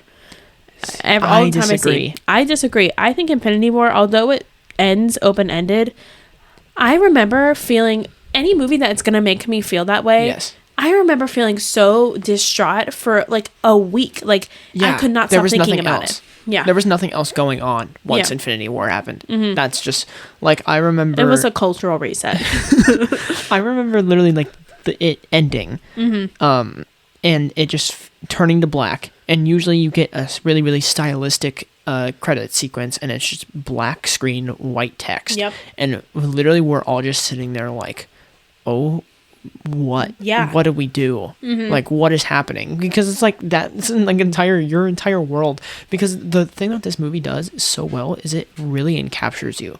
It encaptures you. You're in this world with these people, and then you're in this world, and you're feeling so much for these characters. And at the end, they're just like, "Hey, you don't get to enjoy these characters anymore." And you're like, "Well, that's the world I was just in for 2 hours. What am I supposed to do now?" Yeah, my world is torn in half. I think it's a testament to how well, even these bottom tier movies, whatever, I think it's a testament to how well they did all of the movies leading up to it, to show how to see how much you cared about this movie. Yeah. It was so exciting. It was so just to go into it and see it. You're right. It did put you into the world really well. Again, with the ensemble. I mean, they have a massive ensemble to deal with, and yet they did it really perfectly. They put the perfect amount of each character in it. And every character study that they did inside the movie was perfect for what they were doing for this movie. The thing that I often see about this movie, and I totally agree, this is not an Avengers movie. This is a Thanos movie. And Thanos is one of the best characters of all time. Yeah. I love Thanos. I remember leaving the movie, which I don't think it's not how you're supposed to feel, but I was just like, I love Thanos. What a king. Like, he's the best. I know. He did what he wanted. He accomplished it. As he should. I love Thanos. Thanos is such a well done villain. And the reason is because his motives, you're right, they're not, oh, I want more power, I want this. It's like the world is, and what he's saying is kind of true. Yeah, like it's not like invalid. the world's like not in a great place right now. Is eliminating half the world the solution? Yeah, no. You have the power to make more resources. Just make more resources. But they need to learn a lesson. But like, I understand. I don't know. You understand where he's coming from completely. He has heart, and I don't know. He's just so believable. And he doesn't just wake up and he has power and he's a villain. He is also actively working to gain more power to accomplish his goals. He's a constant threat, and that's what makes him work so well in this movie. Because like, there's never a moment in this movie where you aren't thinking of Thanos. Yep. Which is something that none of the other movies have done. There's a lot of movies where you're like Avengers 1. They're trying to stop Loki this entire time.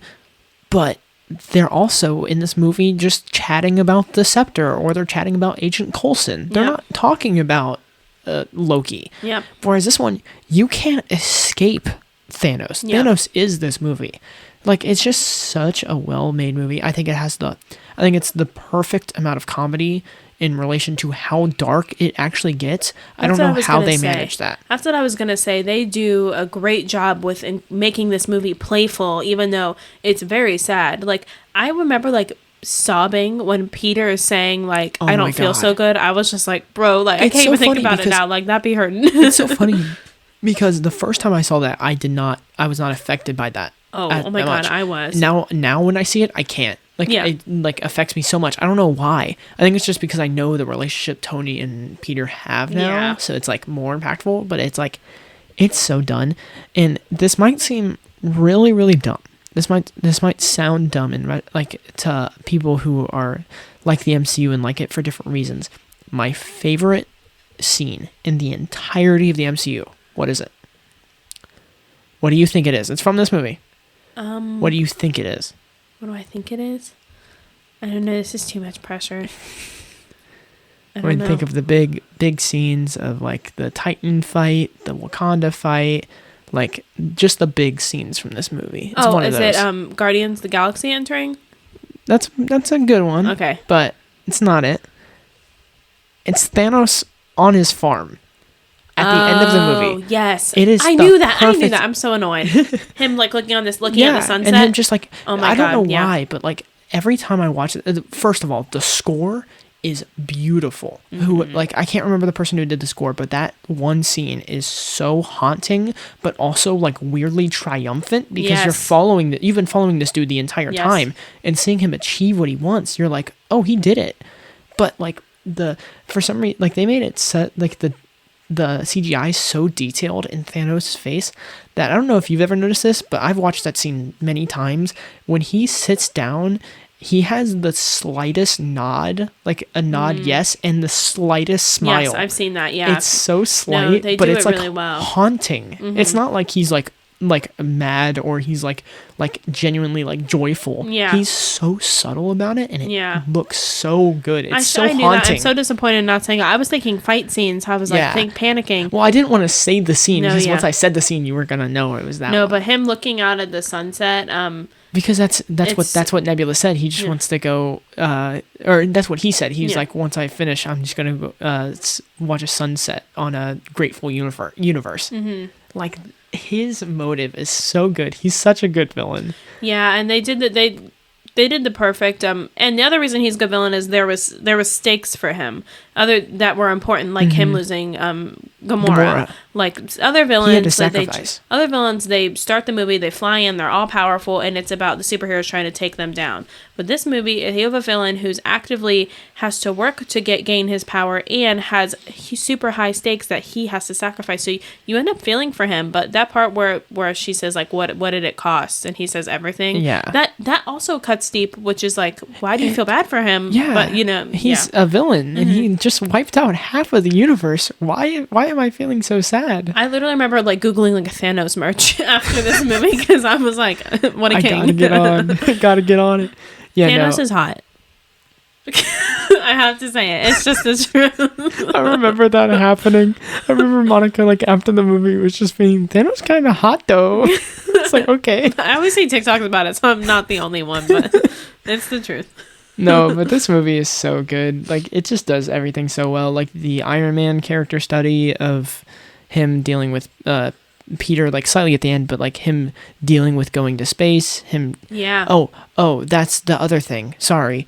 Doctor Strange in this movie is amazing. Mm-hmm. He's one of the best characters in this movie. He's so complex, but also so stone-faced about everything. Because he knows everything that's going to happen. Yeah. Yeah.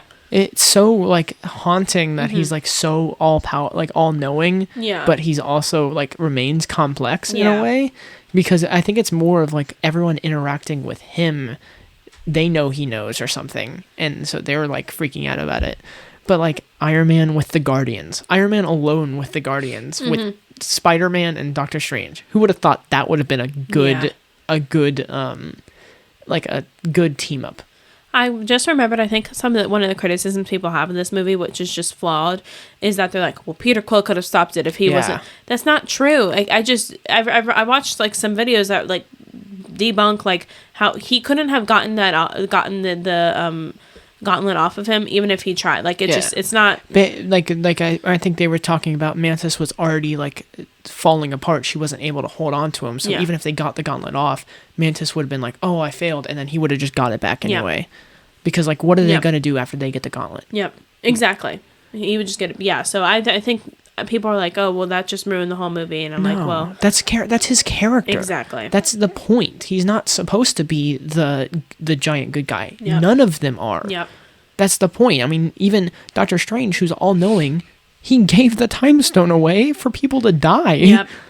Like, they're not all good people. Mm-hmm. That's the point. And that's why that's good. Yeah. Yeah, no, but I just love this movie. It does so many things so well. It's perfect, shot beautifully, score, visuals are amazing. Everything is perfect in this movie, in my opinion. Yeah, I had a feeling once Avengers and Guardians weren't your number one, I was like, it's Infinity War. I knew it. I will never stop talking about this movie. Mm-hmm. I don't think it will ever not be my number one. Oh, yeah. Even with No Way Home coming out. We'll see. I've heard, have you been reading? The cast is saying No Way Home is like really serious. Like, I think some really serious stuff is about to happen. I think so too, and I'm excited. If we lose Peter... It's his last signed contract. That's enough. I can't handle this.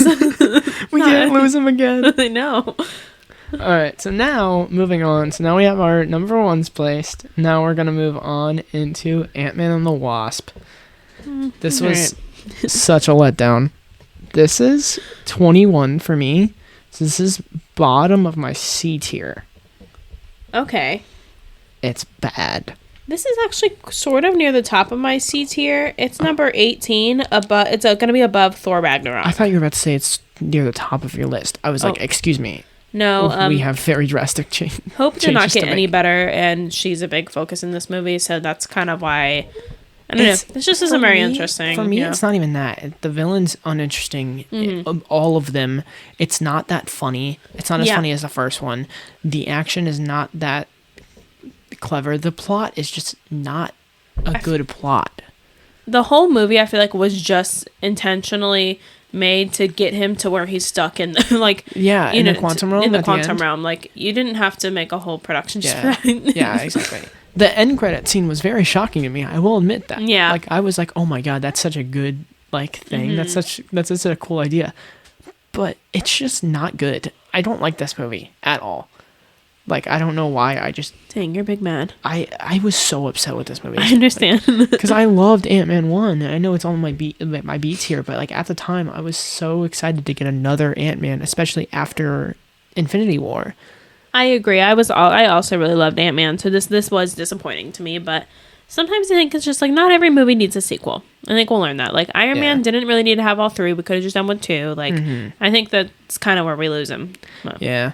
I do agree. I mean, I know Ant-Man and the Wasp Quantumania is coming out, which I am excited for because it's getting into more like quantum stuff and multiverse stuff, I'm pretty sure. Especially after Loki. I know you haven't seen Loki, but there's something in there. So I'm excited for it, but I'm also hesitant because I know this movie was not good, in my opinion. So yeah, I'm hesitant. There's not much I can say other than I just did not like this movie. Understood. All right, now moving on to Captain Marvel. I think this is where our thing evens out from our ruin at Thor Ragnarok. It gets evened out here. Where are you putting it? Mine is number 19, right above Thor Ragnarok. Wait, what? Yeah, I thought yours was higher. Captain Marvel? It was higher. You're right. When I saw it, but as I was going through my rankings, I was looking, and I will say I pretty much consider anything in C tier or above. I still consider it a good movie. Yeah. Like, so I really enjoyed Captain Marvel. I know a lot of people have their issues with it. And after watching it, I've seen it, I think, like 2.5 times now. I'm starting to agree with those issues a little more. I just think Brie Larson gets undeserved hate. No, I think the opposite. I think that this movie could have been better had they not cast Brie Larson. Oh, I thought you liked Brie Larson. I think I like the character. I don't like the actress. I mean, I personally don't like Brie Larson as well, but I do think she gets too much hate online. Oh, she definitely gets too much hate online. That's 100%. She's not awful. Yeah. I also don't know if the character is super well written, but I think in general, I think they could have had someone with a little more personality, a little more flavor. Yeah, I think so. Because she's supposed to be cocky, but like there's like I don't think that it doesn't read cocky. It reads lack of personality. I don't know yeah, how to exactly. explain it. I just don't think she played it very well. Yeah, and I get that I think their worry was that they were going to replicate Iron Man in being cocky, but also. But you made Doctor Strange, so. Yeah, exactly. So yeah, I'm gonna rank Captain Marvel in my D tier. It's number 23, right under Doctor Strange. And yeah, so Brie Larson just got a lot of hate online, and I just don't really agree with that. It was undeserved. I don't like her in the role, but I just don't think she deserved it. Yeah, I agree completely. I disagree with people. I don't know. I thought the plot was fine. I personally think they handled feminism pretty well. I know I do, looking back on it, I do agree with the complaints that she didn't have that much of an arc because she didn't really have a lot of hurdles to overcome. Mm-hmm. It was just kind of like, she's powerful and that's she already had. And they showed that. Mm-hmm. They showed her like in the military getting over like the men that had thought little of her. It would have been cool to see that. I think they were worried that if they did it too much, people would be upset. Yeah. But that's her character. Yeah. Just do it, bro. But I just think that there were a lot of missed opportunities with this one, personally. Mm-hmm. Because I think it would have been more fun for them to explore the Kree world a little bit more. Yeah, I can see that. I wish they would have gone more into that. Because I just think that would have been really interesting. Because we've never seen an alien civilization. We've seen aliens in like a city, but that's a whole bunch of aliens. We haven't seen like one species and how they operate, which I just thought was a little bit of a missed opportunity. And I don't really find Brie Larson in this kind of buddy cop role. I don't think she works that well. I like Nick Fury. I just don't like Captain Marvel in this one. I liked it, but everyone knows my thoughts on it. I like her in when she appears in other movies. Mm-hmm. I liked her in Endgame. Yes. And I liked her in the other movie that she appeared in, which I won't say right now. But like having those like one-off moments, I think that makes more sense personally. Yeah. Because she's kind of too powerful. To always be there. So, but it's not.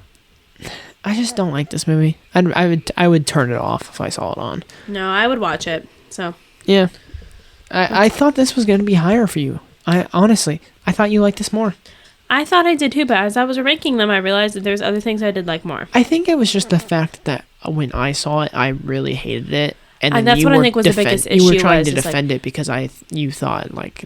That was a tough couple weeks in my life, having to defend Captain Marvel with my entire soul. From everyone, really every single person was like, "That was the worst movie I've ever seen," and I had to be like, "Hey," which made me like it forced myself to take like an "I love it" stance just to be contradictory. I think that's why I thought it was going to be higher because I thought you loved it just because of the fact that at the time I felt like the hate was a bit anti-woman, but I think obviously as I've settled into it, and there were people that I genuinely think just will not like a female-led movie, but I don't think that's the only. I think that there are genuine criticisms here that are accurate. So I've let go of that a little bit, but I did have to. It was rough out there on these streets. It was scary for us those couple of weeks when we I were was like just literally fighting. It was battles. It was just battles. We would be yelling at each other. It was so bad. It was rough out here. It really was. All right, so now moving on to the big one. Avengers Endgame. Excellent. So, I have Avengers Endgame at number 3. Okay, all right. Right above Avengers 1. Yep, I have Avengers Endgame at number 4, right under Infinity War. Got it. I can agree with that. I'm glad you put Endgame under Infinity War. It was tough to choose between the two. I think Endgame. My only criticism from Endgame is they have to tie up a lot of loose ends, and they do it a little too quickly. Whereas in Infinity War, I think they let everything simmer just the right amount. I think Infinity War, they're like, I don't know if I said that right. At Endgame, yeah. they're like, let's wrap it up. Yes. Let's wrap it up. Yeah. So, but overall, I mean, it's really great. I'll never forget like the thrill of being in the theater watching that. And that's exactly why I don't rank it as my number one or my even number two. The way that I've always heard it and the way that I agree is Infinity War is a great movie and a great film. Endgame is a great experience. That is such a good way to put it. Exactly. That's always how I've interpreted it, because it's leading to this. This is the end all be all of the, I mean, it's not obviously not the end, but like of this saga of Iron Man, of like, Captain America. Like, I think there's a whole generation of people across the generations who, like I said, we saw from Iron Man through Endgame to see the ups and downs, the rise and fall of all these characters. I do think it was a really excellent conclusion. I think they did it really flawlessly. I think it could have gone much worse. My only complaint is some things felt a little too rushed, a little bit messy at times, but overall, really enjoyed it. I think that the final battle, like their 45-minute battle, could have been a lot worse. I think they handled that so well. It had such good, like, you would think that a 45-minute battle, you think of that, and you're like, oh my god, that's so much. But they pace it out so well. Yeah, the pacing's really good. And it's so surprising how well they're able to do it. I think, my other criticism with this movie, you might have this criticism, but I don't know. I don't like Thanos in this one. Yes, that is exactly how... He's not appealing. He's not appealing, but he's not interesting. Mm-hmm. I mean, obviously, they had to change it up so he had a reason to fight for this, which is a viable reason. I think that the way that they interpreted that, he was like, oh, you guys aren't grateful, so I'm going to start my own universe, essentially. I think that's a very, very interesting plot and motive for him, especially after he sees his own self murdered for what he did do, and he only murdered half. Yeah. And so I was like, okay, that's cool, but it's very much not a Thanos film, and so you don't get those moments. You don't get those like interesting moments of him having to sacrifice someone, or like, it would have been more cool. It would have been cooler if they had him be way more haunting. Because I don't know if you knew that. Because it would have been cooler if he was like a more imposing threat in this one. I don't know if you knew this.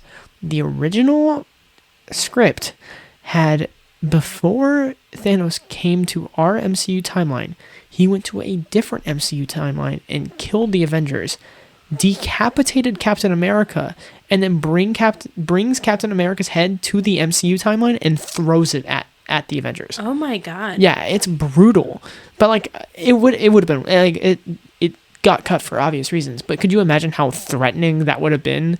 You just show up in this final fight and he just has Captain America's head. Yeah, that would have been alarming.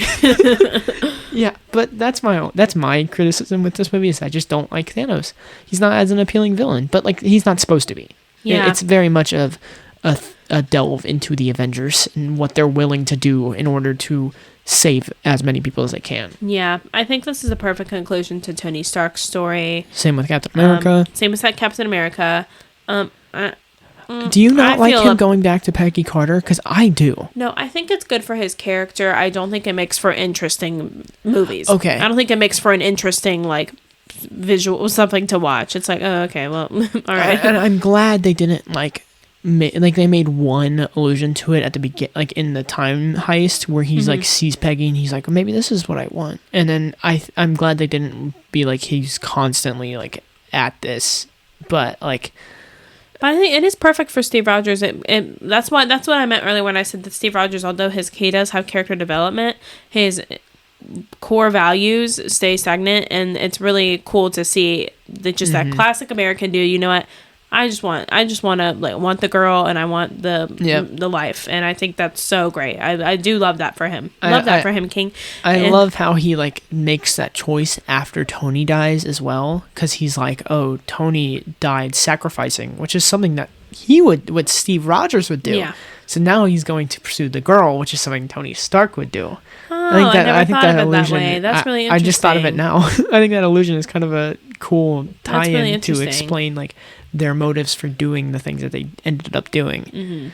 No, but like it really is the perfect wrap up of each character. I also love how the time heist wasn't just some fun thing that they did just to get everything. They still had character moments in that. I never cared about Thor's character or his relationship with his mom, but him going back and seeing his mom and like after she's been killed in Thor: The Dark World, I have no care for that. But the fact that they made that interesting and he's like actually like depressed and stuff was such an interesting concept for Thor. Yeah. And then Iron Man seeing Howard Stark, seeing his father and talking to him one last time. Like that type of stuff is so interesting. Yeah. I think that was so cool. They really did like wrap up the Avengers so well. I agree completely. I think that Black Widow dying made sense. I think that scene was kind of annoying. It's like, well, no, you hang up first. No, you hang up first. It's like, no, someone died. That's so true. I didn't think of it. Fact that you hang up first. I'm like, no, someone get off this cliff. You better die now. That's how I was like, all right, guys, this conflict. Let's just pick someone. Pick. I can see that. A lot of people were upset by the Black Widow death. I think it was. She I'm was not the a big least fan. Explored character in the entire MCU. I'm not a big fan of Hawkeye or Black Widow. I agree. So I completely agree. I would have been fine. That's kind of how I felt too. I'm just like, all right, like if this was a battle between like Bruce Banner and like someone else, I'd be like, who is gonna die? Yeah. But like right now, I was like, all right, somebody just get out of here. Yeah, exactly. Like, why don't you both go? just get the Soul Stone. Give Red Skull the Soul Stone. He can be part of the Avengers now. But yeah, I mean, otherwise, it's obviously great. Like I love it.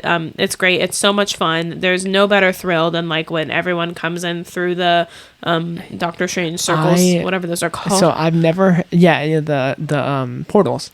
Portals. I thought it was a more complex term than that. This is the only time I've ever felt this way in a movie.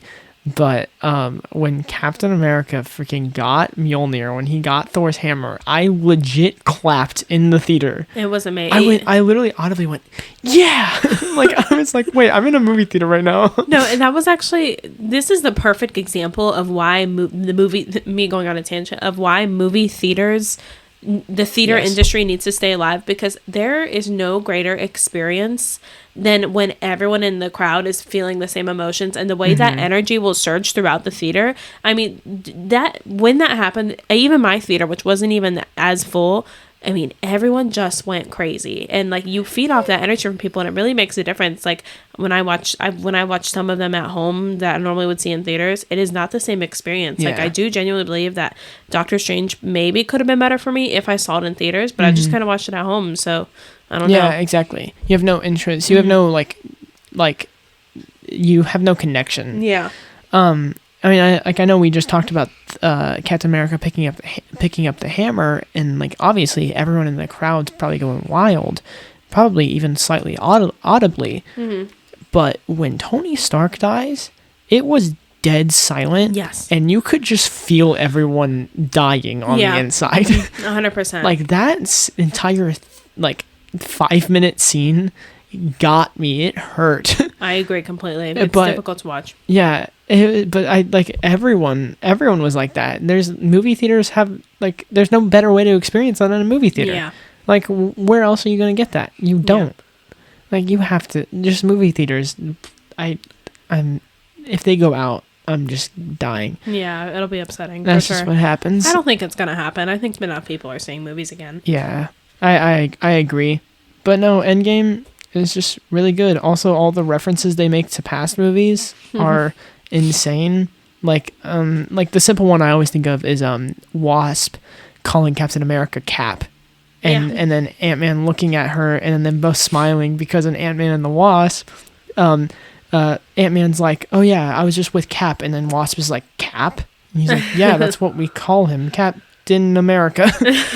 And so it was like, the fact that they remembered that one throwaway joke, and they know people will get it, because everyone got it if you were a diehard MCU fan. I was just like, they show so much craft and love for their films. That's what I was going to say. That's my only fear with the movies we're going to talk about after Endgame. I'm just afraid they're going to lose their spark, because I feel like they're going to either try to rush content or they know that they have to get it out there. Yeah, exactly. They have to get out there. I think that this was just the perfect conclusion. I think it really wrapped up every single movie before it in a complete perfect package. Yeah, because it's almost like We can actually. Oh wait, no, it's 2 movies from now. Black Widow. We can get into Black Widow when we get there, but like that is like my prime example of like I'm worried that they aren't going to do what they need to do. Yeah, they're doing what they have to do and not what they should do. Yeah, in my opinion. But no, Endgame, it's great. It's just great. Like what did you expect going into Endgame? Right. Like it was gonna be good. They weren't gonna put out a bad product. 100%. So now moving past the Infinity Saga, or I don't know if this is still considered the Infinity Saga, but I don't think it is. Far From Home, basically the epilogue to Endgame. Yeah, that's what I would consider it. Far From Home. You want me to go first? I can go first. Mine. I'm actually going to change mine. I'm putting this. It was originally below Thor Ragnarok. I'm putting it above Thor Ragnarok. Okay. Because I really like the villain in Far From Home, and there's certain things that in Thor Ragnarok. Why you ever say that, cheeky motherfucker? This is right after the Taylor Swift album dropped, so this is... Unfortunately, we will no longer be supporting this movie. Just kidding. But yeah, I actually do like the villain in this one a lot, even though it's Jake. I love Jake Gyllenhaal. I don't know what you're talking about. I know. I was in our family group chat. My dad sent out a message right before the Red album came out and was like, honestly, I just really like everything Jake Gyllenhaal does. And I was just like, betrayal. This is the worst. You want to reconsider that opinion? Right. But yeah, so where are you putting it? I think that's valid. I'm putting it's actually at the top of my C tier. Okay. So no, sorry, it's right above Black Panther. Sorry, it's at the top of my B tier. Got it. That makes sense. Sorry. Yeah, I just, again, I love the Spider-Man movies. I think that I remember leaving this one feeling like I didn't like it as much. I think the plot was, the plot gets a little messy. I feel like I remember being a little bit more bored in this one. 100%. My biggest complaint with anything post Endgame is I do not think they handle the snap thing like how it is a joke. Like in this one, not even a joke, but it's like I don't know if they should have put out a series or what, but it's like that was a huge deal, and they just kind of like brush past it and everything. They're like, ugh, remember when everyone disappeared? LOL. Like moving on. An idea I had would have been so good is for them just to do nothing relating to any superheroes. It's not a superhero story at all, but it's a TV series drama where each episode goes into some random person's life in experience with the blip. With the blip, yeah. Like that would be so cool because you never get any experience with this world outside, and that's such a complicated thing. Like you could make your own series about that before MCU even happened. That's what I'm saying. Like there's so much opportunity. There's a lot of opportunity there, and I think they were too busy trying to get us to the next superhero that I think they really could have spent some time on what happened there. I agree. But otherwise, I mean, I love Spider-Man. I love Tom Holland. I think the chemistry with him and Zendaya in this one is amazing, obviously, because there actually is chemistry there. Yep.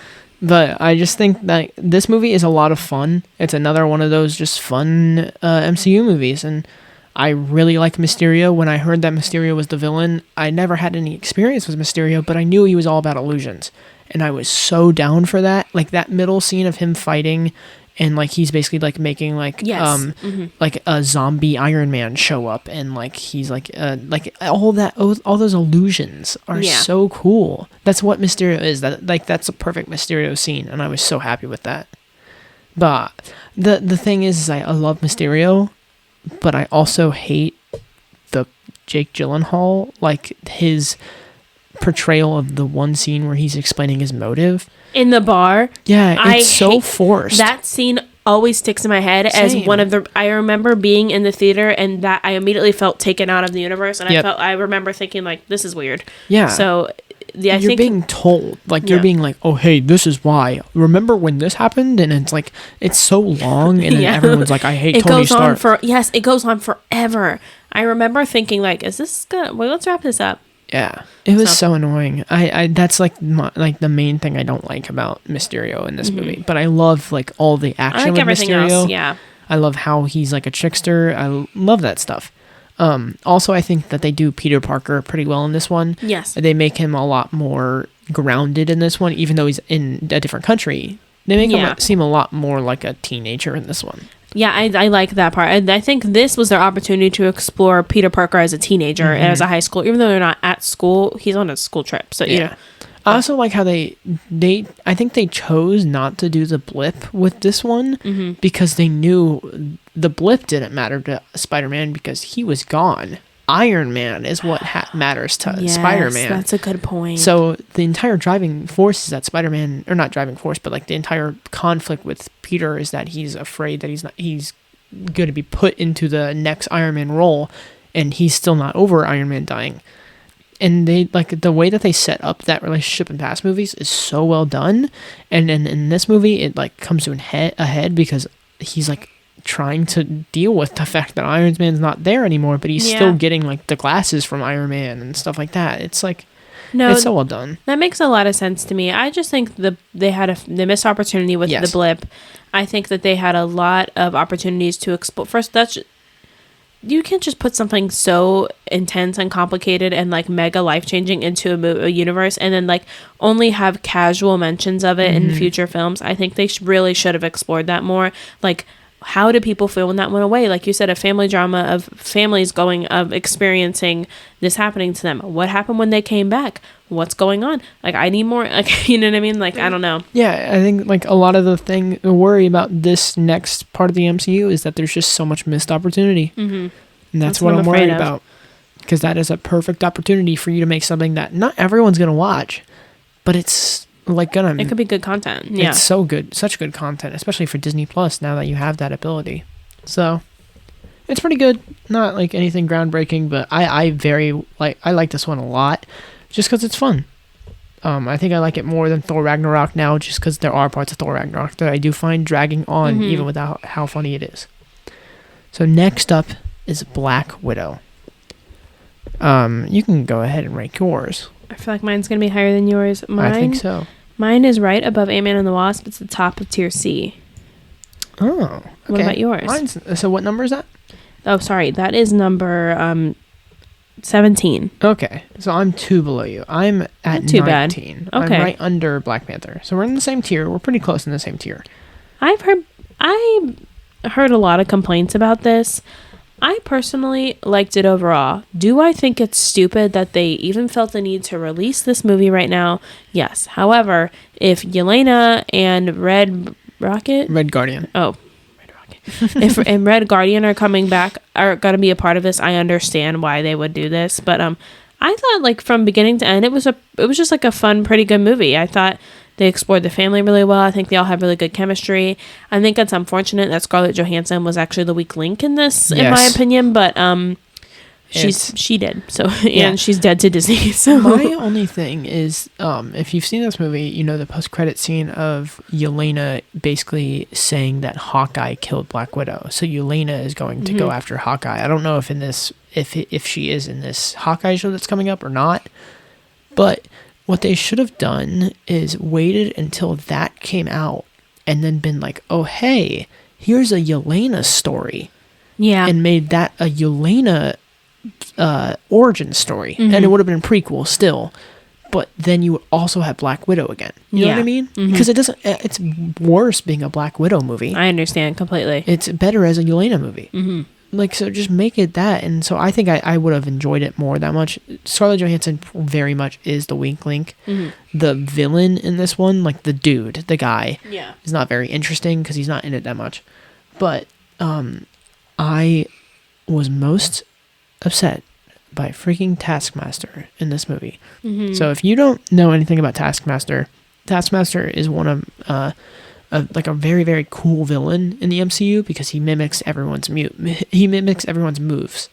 And in comics, that's just a power he has. That's his superpower. It's not like a program or an AI. He's just like that. And usually he's a mega threat to everyone because no one can combat him. The only person, I believe, or like the main person that can combat him is Deadpool because Deadpool's too unpredictable for Taskmaster to copy him. He's also usually a Spider-Man villain. So that would have been cool. Especially if he would have started using Iron Man moves against this Peter Parker, would have been cool. And she's just barely used. Yeah. It's annoying. So I was upset by that because I was so hyped for Taskmaster because I love Taskmaster. And then she's barely in this movie. It's so annoying. But I can understand that. I do think that the chemistry between all of them was super good. I thought it was pretty funny. The Elena doing, why do you do this pose? That was hilarious. But it's not like anything groundbreaking. You can skip it. I was going to say it's not groundbreaking. It can be skipped. I enjoyed it. Like, I didn't really have any, I never got bored. I pretty much enjoyed it from beginning to end. But when you look at everything else in MCU, it's like, it's pretty good. I agree. I never got bored. I just don't, like, I liked it. Yeah, I had a good time with it, but I would watch other stuff. Yeah, I agree. So that's my final thoughts on that. It's just not anything too groundbreaking to get tangled over. Only a few more left. 2 more. Oh, okay, all right. So now we're going into Shang-Chi. So Monica didn't see this in theaters. I did. Monica only watched this today. I just finished this like 3 hours ago. So this is brand new. It's brand new for Monica. So do you want to put your ranking or my ranking You go first? ahead. My ranking, number 5. That is really... Yep, it is number 5 on my list. I absolutely loved this movie. So it's right below... Avengers. It's right below Avengers and above Spider-Man 1. Okay. I'm surprised it's above Spider-Man for you. I know, because I love Spider-Man. But I don't know. Like, this movie, like, the villain might not be, like, the most interesting, and it might get boring towards the middle, but the visuals are unparalleled. I actually think the villain was interesting because it's his dad. It's his own dad. So That's true. I don't know. I thought that it was pretty complex. I do think there's a bit in the middle where I got bored, but everything else I was very interested. That's what I mean. And like the bit in the middle was boring, and that's mostly to do with how much time they spend on the father. Yeah. And that's my gripe with it, is that they spend way too much time explaining even more that we don't need explained. Yeah. Like, we already know. Where are you ranking this? I put this at number 14, right below Black Panther and right above Age of Ultron. Wow. So that's pretty shocking. That's a big gap. It is a big gap. I mean, I did like it, but I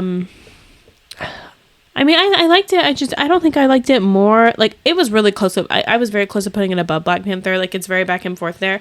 But I find them to be similar in that they're kind of exploring a whole new universe. They're similar in that way. I can see that. You're exploring a new universe, a new family. The family's dealing with that conflict. So I did think it was similar. My other thing was, for me personally, I'm like, so what does this have to do with anything else? And that was my other thing. And like, I know we don't know that yet, so I shouldn't really base it off that. I can see that.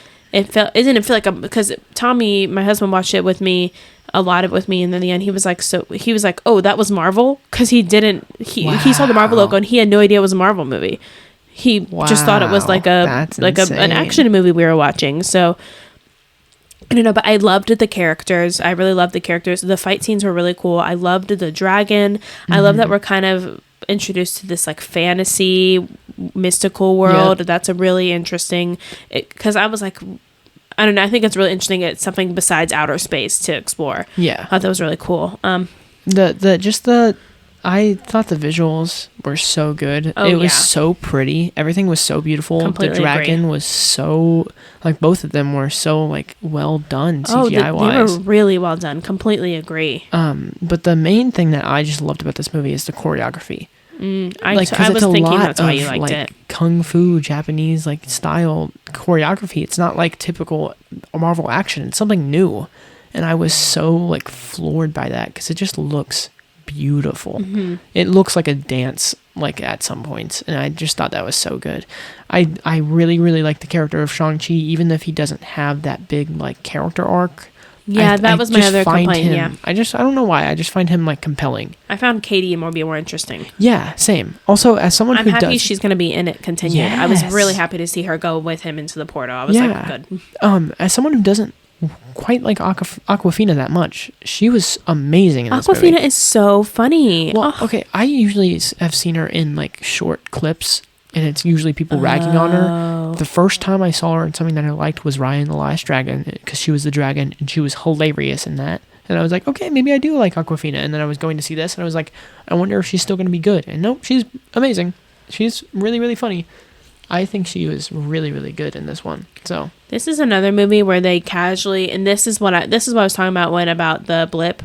They very casually introduced the blip, and just saying that there was a blip just isn't enough for me. Mm-hmm. It makes me spend the next 20 minutes in the movie reflecting upon the blip and not actually give out the movie. Because remember, they're at dinner at the beginning and she goes, we're living in a time where half the world can disappear at any moment. And I'm like, do tell, like, can you would you like to elaborate on like how like, did that make you feel? Like, time, right? She just like casually bring it up, and then they have like that poster that says like there's that wall of the poster that says like having anxiety about the blip, and like I don't know, that's not really enough for me. Like half the world disappeared for like a year. So can we explore it more? Can we elaborate? Yeah. Like, do tell. Something that the series would have done well. Yeah, so that took me out of the movie because I truly spent like the next 15 minutes like being like, should I watch Endgame? Like, should I watch Infinity War? And like, what happened? That's so funny. But either way, anyway, I really liked it. I would put it right about the same level as Black Panther. Yeah, I don't know why. I just like was so drawn by this movie. I don't know why. It really shocked me because I did not go into it expecting it to be very good. Like, I expected it to be good, but I didn't expect it to be, like, anything special, and I fell in love with it, like, almost instantly. It's not, like, the funniest film, but it's still pretty funny. The freaking comedic relief in the last act with Trevor Slater, I believe his actor name is, the person who originally was Mandarin in Iron Man 3. Oh. Was so funny. That was so smart, which has been set up since Iron Man 3, because there was a short film made by Marvel called Marvel One Shot, and they talked about how, like, basically he was in prison and these people busted into prison and said, he's like, oh, where are you taking me? And he's like, I'm taking you to the person whose name you stole. So they set up Mandarin all the way back then. I see. And so literally, like, we saw that and we were waiting for it. So I was super excited. I just thought he was super funny, and they used him very well in the fact that he wasn't there too much. So I was happy about that. No, I loved him. I loved the faceless little animal. That was really cute. Funny. But yeah, you're right. That was the perfect way to use him for comedic relief when like there's about to be a battle for the world. They did not use him that much, which I was afraid that they were going to make him. Sometimes that can happen. Mm-hmm. I thought they were going to use it way too much, and I'm so glad that they freaking stopped because I was worried. 100%. Well, I guess we can move on to our final one, Eternals, which we just posted a review about. So if you want to listen to more of our thoughts in depth on Eternals, go listen to that. But Tyler, where do you rank this one? So this one ranks right at the bottom of B tier. So this is right at number 17. I am surprised. You thought this was going to be lower? Yeah, because it is number 23 for me, right under Doctor Strange. Dang. So, you know what? It's above Doctor Strange. Yeah. I'm changing my mind there. It's fun. What's above that? Thor. No, I think that's accurate. Okay. Yeah, we've already pretty much covered our thoughts on it, but I think that it's okay. I mean, for me, I think I had more fun with Eternals rather than other stuff. What's right under Eternals for you? Black Panther. I think I just had more fun with other stuff, or I think I had more fun with this than the stuff below it. I think that's why I ranked higher with it. It is a bit long, and there's the critiques that we've already given, so please listen to that episode because we won't go into it here. But it's just okay. Yeah, it's just okay. I don't know. I feel like I mean, it's almost dead set middle of mine because it's in the middle of C, or middle of the bottom of B. I think perhaps this could rise up as we get into more of this phase of Marvel and they see how the Eternals will impact the Marvel universe. I do agree. So we'll see, but yeah, I think this is accurate. So why don't we just do something real quick? this tier list has No Way Home scheduled. Where do you think it's going to rank? Where do I think No Way Home's going to rank? Yeah. Listen, if Tobey Maguire is in this movie, this will probably be right. My anticipation that this is going to be right under Endgame. Right, I think it's going to be more than the original Spider-Man. So I'm thinking this is going to be number 5 for me. What are your thoughts? I think it's... Oh my god.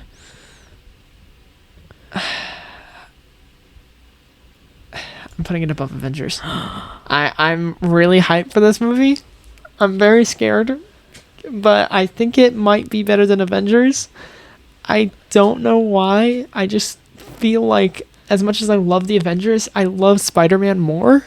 I agree. My fear is I think multiverse type stuff could lose me very quickly. I'm afraid that I will get too overwhelmed and too confused and be like, I can see that. I've had enough. If they bring me through a whole multiverse situation and don't bring back Tobey Maguire, so help me, I will be upset. Hey, I'm just happy with what we're getting because I know you haven't seen the trailer, so I won't reveal some of the stuff. Okay.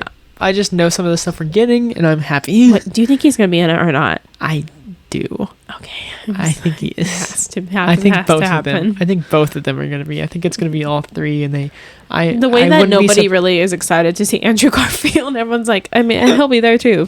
Yay! Woohoo!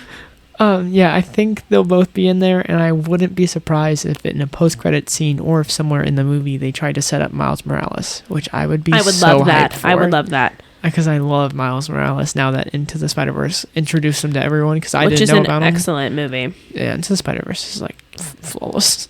Into the Spider-Verse is so good. Yeah, so there are both of our lists. It's Monica's on the left, mine on the right, or Tyler's on the right. It seems like our consensus is our average is that Guardians is the best movie. Because I have it at 2, Monica has it at 1, where I have Infinity War at 1, but Monica has at 3. So Guardians of the Galaxy tends to be high. Yeah, it's interesting that our top 5 and our bottom 5 are pretty similar. Our bottom 5 varies a little bit, of what's in it, but in general, pretty much. Because I have Captain Marvel and Thor, where you have Eternals and Iron Man 2. Mm-hmm. But our top 5 is the same. Yeah, our top 5 are the same. Our top 6 are almost the same, besides mine having Shang-Chi in it. Mm-hmm. But ours are pretty close, but there's a few oddballs that are just thrown around. Yeah, that are pretty random. That are just not the same. Far apart, yeah. Like Thor Ragnarok. I was looking at that on the rankings. Thor Ragnarok is so weird for us. It's crazy. You have to watch it again.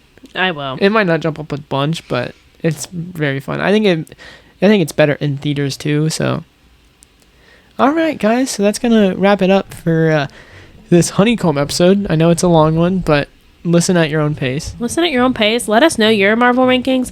This is from tiermaker.com. I've done these a bunch of these. So if you wanna comment with your tiers or email us, we'd love to hear from you. We're on Instagram at cinema_bees, cinemabeesbuzz@gmail.com. Also, if you haven't already, we were in one of the latest episodes of the Microdose.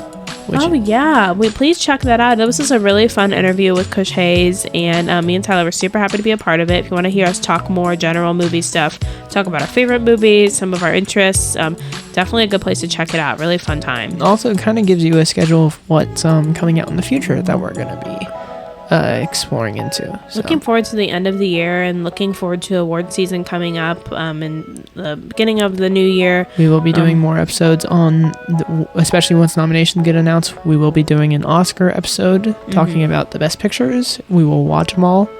Fingers crossed that we actually get to do that. But we'll do it. Yeah, we'll make it work. We'll make it happen. So thank you guys for listening. All right. Thanks, guys. Have a good one. Goodbye.